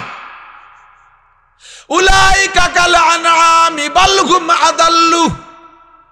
আরে কুত্তটারে সাগেরা গরসকুলু কে বার সারায়াত যে শাদি বার জেহদ কা উস্তখানাত। একটা কুত্তরে যদি 1 টাকা 5 টাকা দামের একটা পাউরুটি খাওয়ান, ও তার শুকর আদায় করণার্থে আপনার পিছনে পিছনে 1 কিলোমিটার দৌড়াবে, আপনারে 1 কিলোমিটার পাহারা দেবে। এই লোকটা আমারে 5 টাকা দামের একটা রুটি খাওয়াইছে, এর শুকর আদায় করব কি দিয়া? আমার কাছে টাকা নাই, পয়সা নাই, আমি তার শুকর আদায় করব, 1 কিলোমিটার তারে পাহারা দেব। আপনি হাঁটবেন, পিছনে পিছনে দৌড়াইতে থাকবে। আল্লাহ কয় বল আদিয়াতি দবহা ফাল মুরিয়াতি কদহা ফাল মুগিরাতি সুবহা ফাআতারনা বিহি নাকা ফাওয়াসাতনা বিহি জামা ইন্নাল ইনসানা লিরাব্বিহি লাকানুদ। বড় আক্ষেপের বিষয়, আফসোসের বিষয়। কুত্তটাও শুকর আদায় করে, গরুটাও শুকর আদায় করে, ঘোড়াটাও শুকর আদায় করে, বিড়ালটা শুকর আদায় করে। শুধু একমাত্র মানুষ তার রবের অকৃতজ্ঞ, এত কিছু খাইও তার রবের শুকর আদায় করে না। যারা আল্লাহর শুকর আদায় করেন, মাল্লাম ইয়াশকুরিল্লাহ লাম ইয়াশকুরিন নাস, যে আল্লাহর শুকর আদায় করতে পারে না, সে মানুষের শুকর আদায় করতে পারে না। কথা কন? বলতে গেলে গায়ে পড়বে, বলা বড় কঠিন। বলতে গেলে গায়ে পড়বে, বলা বড় কঠিন। যে জাতি শুকর আদায় করে না, ওই জাতির কপাল পড়বে পড়বে পড়বে, জুতোর বাড়ি হবে কপালে। এ জাতির কপাল পড়বে, অবশ্যই পড়বে যারা শুকর আদায় করতে পারে না। কত কিছু পাইলে, কত কিছু খাইলে না শুকর করো তুমি, ব্যাখ্যা দেওয়ার সুযোগ নাই। দোস্ত, আমরা মানবতা ফিরিয়ে পেতে চাই। কথা বলেন ঠিক কি ঠিক না? পাইতে চান? কোন জায়গা মানবতা শিক্ষা দেয় না। শোনা এদিক তাকান, শিক্ষা জাতির মেরুদণ্ড, শিক্ষা জাতির মেরুদণ্ড। একটা কথা আছে না, যে শিক্ষায় শিক্ষিত হইয়া দেশের জনগণের অর্থ সম্পদ লুটিয়ে পুটিয়ে খায়, যেই শিক্ষায় শিক্ষিত হলে অফিসে বসে মোটা মোটা ঘুষ খায়, যেই শিক্ষায় শিক্ষিত হলে রাস্তার পিচ খোয়া রড বালি খাই ফেলাই দেয়, যেই শিক্ষায় শিক্ষিত হয়ে কারেন্টের খাম্বা তার তোর শুদ্ধ খেয়ে বেলায় দেয়, ওই শিক্ষা জাতির মেরুদণ্ড না। ওই শিক্ষা জাতির মেরুদণ্ড ভাঙ্গা হ্যামার, কথা কয় না, ওই শিক্ষা জাতির মেরুদণ্ড ভাঙ্গা হ্যামার। ওই শিক্ষাই মেরুদণ্ড, যেই শিক্ষায় মানবতা শিক্ষা দেয়, বিনয়ী শিক্ষা দেয়। কি সুন্দর সালাম মাদ্রাসার ছেলেদের দেখেন, আল্লাহর রহমতে তাদের সালামের সুরও আলাদা। আসসালামু আলাইকুম রহমতুল্লাহ, হুজুর কেমন আছেন? চেহারার ভিতরে নূর চমকায়। রাত্রে তাহাজ্জুদ পড়ে, মিথ্যে কথা বলে না, গালাগালি করে না, মদ গাঁজা খায় না, জিনা ব্যভিচার করে না, পরের নারকেল চুরিয়ে বাড়িয়ে খায় না, খেজুর গাছের রস চুরিয়ে বাড়িয়ে টিলের মধ্যে মুইতে থই না, মুরগি চুরিয়ে খায় না, আকাম কুকাম করে না, রাস্তায় রশি টানে মোটর সাইকেল কাড়িয়ে নেয় না, গাছ ফেলাইয়া প্রাইভেট কার ডাকাতি চুরি করে না, মাদ্রাসার ছেলেরা এগুলো করে না, আলেমুলামারা এগুলো করে না। এই যেই বিদ্যা শিখে তারা এই সভ্যতা শিখছে, ওই বিদ্যাই হবে একমাত্র জাতির মেরুদণ্ড, কতক্ষণ। আর যেই বিদ্যা এর উল্টো শিখায়, ওই বিদ্যা মেরুদণ্ড নয়, ওই বিদ্যা হলো মেরুদণ্ড ভাঙ্গা হাতুড়ি, মেরুদণ্ড ভাঙ্গা হ্যামার। আমাদেরকে আল্লাহ তাআলা কোরআন হাদিসের শিক্ষার মাধ্যমে মানবতা অর্জন করার তৌফিক দান করে, জোরে বলে আমিন। আমাদেরকে আল্লাহ যেন জাহান্নামের ইন্ধন না বানায়, আমাদেরকে আল্লাহ তাআলা জান্নাতে যাওয়ার তৌফিক দান করে, আল্লাহর হাতের মেহমানদারি নসিব করে, জোরে বলেন আমিন। মাস্টার একটা বাস্তব বলি, মহিলারাও এদিক খেয়াল করবেন, খুব খেয়াল করবেন। দেখবেন এই ভাই সবাই মিলে গরুতি মারামারি করে, তো গাই রেগুতই, কিন্তু আইডি রেগুতই না। জানে যে ওটা স্বামী সাথে মারামারি বাদালি পারে, সময় মতো পাবো না। আবার আইডিয়ে মারে, গাই মারে না, জানে যে স্ত্রী সময় মতো লাগবে কাজে। মোরগ মারে, কিন্তু মুরগিরে মারে না। মুরগি মারে, মোরগ মারে না। কুত্তো মারে, মহিলা কুত্তরে মারে না। মহিলা কুত্তো আর একটা মহিলা কুত্তোর সাথে গ্যাঞ্জাম বাঁধায়, কিন্তু পুরুষ কুত্তরে মারে না। ওরা স্বামী স্ত্রী সুসম্পর্কটা ঠিক রাখে, মানুষ এই ঠিক রাখতে পারে না। যে স্ত্রীকে নিয়ে এত আনন্দ করলে তোমার দাম্পত্য জীবনে কত সুখ শান্তি করেছ, যে স্ত্রীরা ঘরে না আসলে তোমার ফিটিস চামড়া থাকতো না, আকাম করে ধরা পড়ার পিরাই 40টা জুতোর বাড়ি খাও, ফিটি আর শয় না মায়ের খাতি সেই বউডা আসার পরে তোমার এত জান বাঁচছে, মান বাঁচছে, ইজ্জত বাঁচছে। ওই কথা নয় কথা, বউডারে করে মুখ বন্ধ করে গামছা ভরিয়ে দিয়ে দরজা বন্ধ করে গো বাড়িওয়ার কা আব্বা কলিও ছাড়বো না। কে কি স্বভাব? আবার মাঝে মাঝে সিগন্যাল দাও, যা বাপের বাড়ি থেকে 20,000 টাকা নিয়ে আয়, মোটর সাইকেল নিয়ে আয়, ফ্রিজ নিয়ে আয়, খাট নিয়ে আয়। কে সুসো, তুমি শ্বশুর বাড়ির থেকে এগুলো কয়রা তুই যাবা কে? তুই মিঠা মানুষ, তুই কামাইরে ব্যবহার কর। কুত্তরাই তো কোনোদিন মহিলা কুত্তরে কয় না যে আগামী কাতি মাসের আগে 20,000 টাকা নিয়ে আসবি, নাহলে বাড়ির দ্বারে আসতে দেবো না। কুত্তরাই তো কয় না, তুই কইস কে? মহিলা কুত্ত কোনোদিন পুরুষ কুত্তর সাথে গ্যাঞ্জাম বাঁধায় না। আমার মা বোনরা, স্বামী কি করে জানেন আপনি? রাতের রাত নাই, দিনের দিন নাই, জীবনের ঝুঁকি নিয়ে কিভাবে ইনকাম করে। আমি তো সারা রাতই রাস্তাঘাটে থাকি, কত যে ড্রাইভারকে রাস্তায় পড়া দেখলাম, কত ড্রাইভারের পড়া দেখলাম, গাড়ি সহ খালের মধ্যে যে বড়ি রয়েছে। কি জন্য বলেন তো? তোমারে ভরণ পোষণ দিয়ে খুশি করার জন্য। তার জীবনের ঝুঁকি রাইকা এই শীতের রাত্রে সারা রাত জেলে হয়ে মাছ ধরবে, সকালবেলা বিক্রি করে ঠিক করে কাঁপতিছে, কাউসার মতো কালা হয়ে গেছে। আর বাড়ি এনে চাল ডাল দিলি তুমি বস্তা ধরে ফিয়ে মারো, এই মানসি খায় নাকি, ওই মানসি খায় নি, এখানে কাপড় আনলো নাকি। তোমার তো একটু মায়া করা উচিত ছিল যে এই লোকটা আমার জন্য কত কষ্ট করছে। তুমি তো কম্বল মুড়ি দিয়ে ঘুমাইছিলে, এই বিটাটা কাজটা করছে কি খেয়াল করছো? আপনাকে বিব্রত রহিতে আসে নাই কেহ, অবনি পারে সকলের তরে, সকলে মোরা প্রত্যেকে মোরা পরের তরে। আমরাও নারী পুরুষ হইয়া স্ত্রীদেরকে সম্মান করব, তাদেরকেও এই ভালো করে মনে রাখবেন, সন্তানের সামনে কোনোদিনও স্ত্রীকে মারবেন না, সন্তানের সামনে কোনোদিনও স্ত্রীকে গালি দিবেন না। তাহলে এইটা কিন্তু তার বিশাল একটা অপমানের বিষয় হয়। অনেক সময় সহ্য করতে না পেরে আত্মহত্যা পর্যন্ত করে বসে, আর এতে সন্তান নষ্ট হয়ে যায়।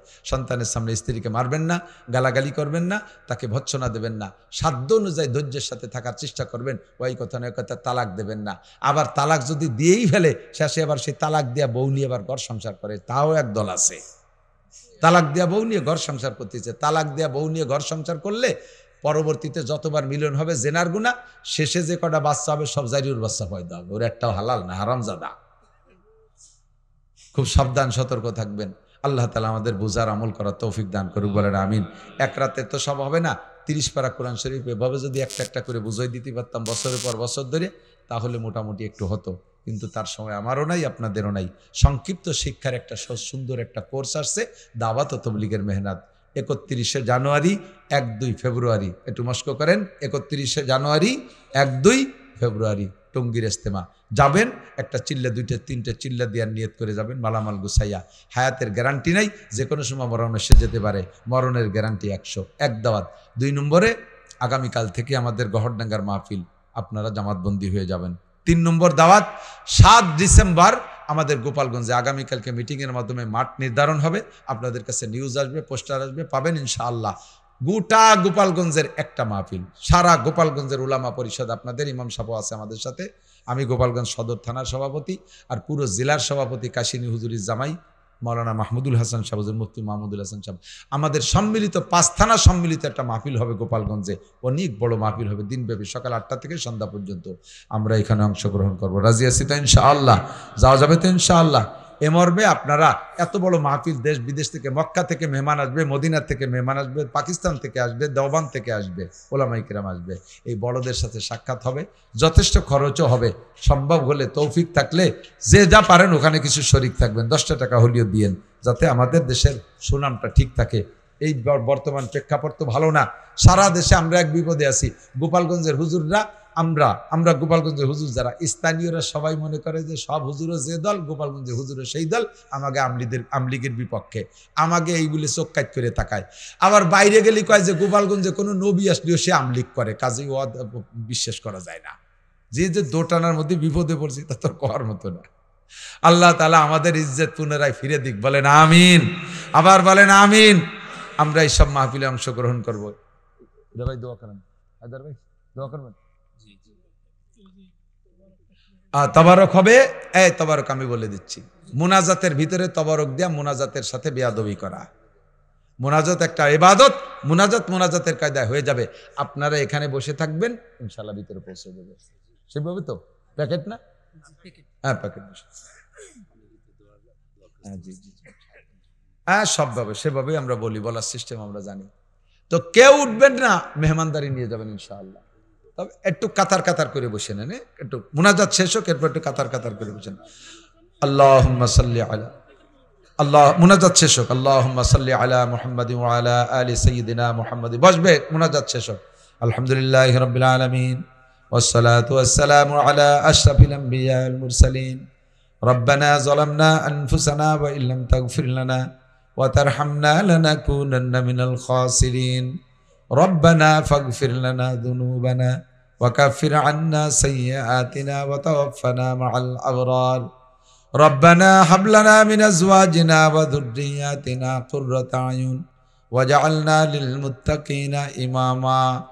আয় মেহেরবান আল্লাহ, গভীর রাত পর্যন্ত আমি আমার আপনজন, আমার গোপালগঞ্জবাসীদেরকে নিয়ে রাতের এই দীর্ঘক্ষণ পর্যন্ত ওলামায়ে কেরাম কোরআন হাদিসের আলোচনা করার পরে আমি মূর্খ, আনপড়, অযোগ্য, পাপী, যে সকল গুনার আলোচনা করেছি সবই আমি করে থাকি।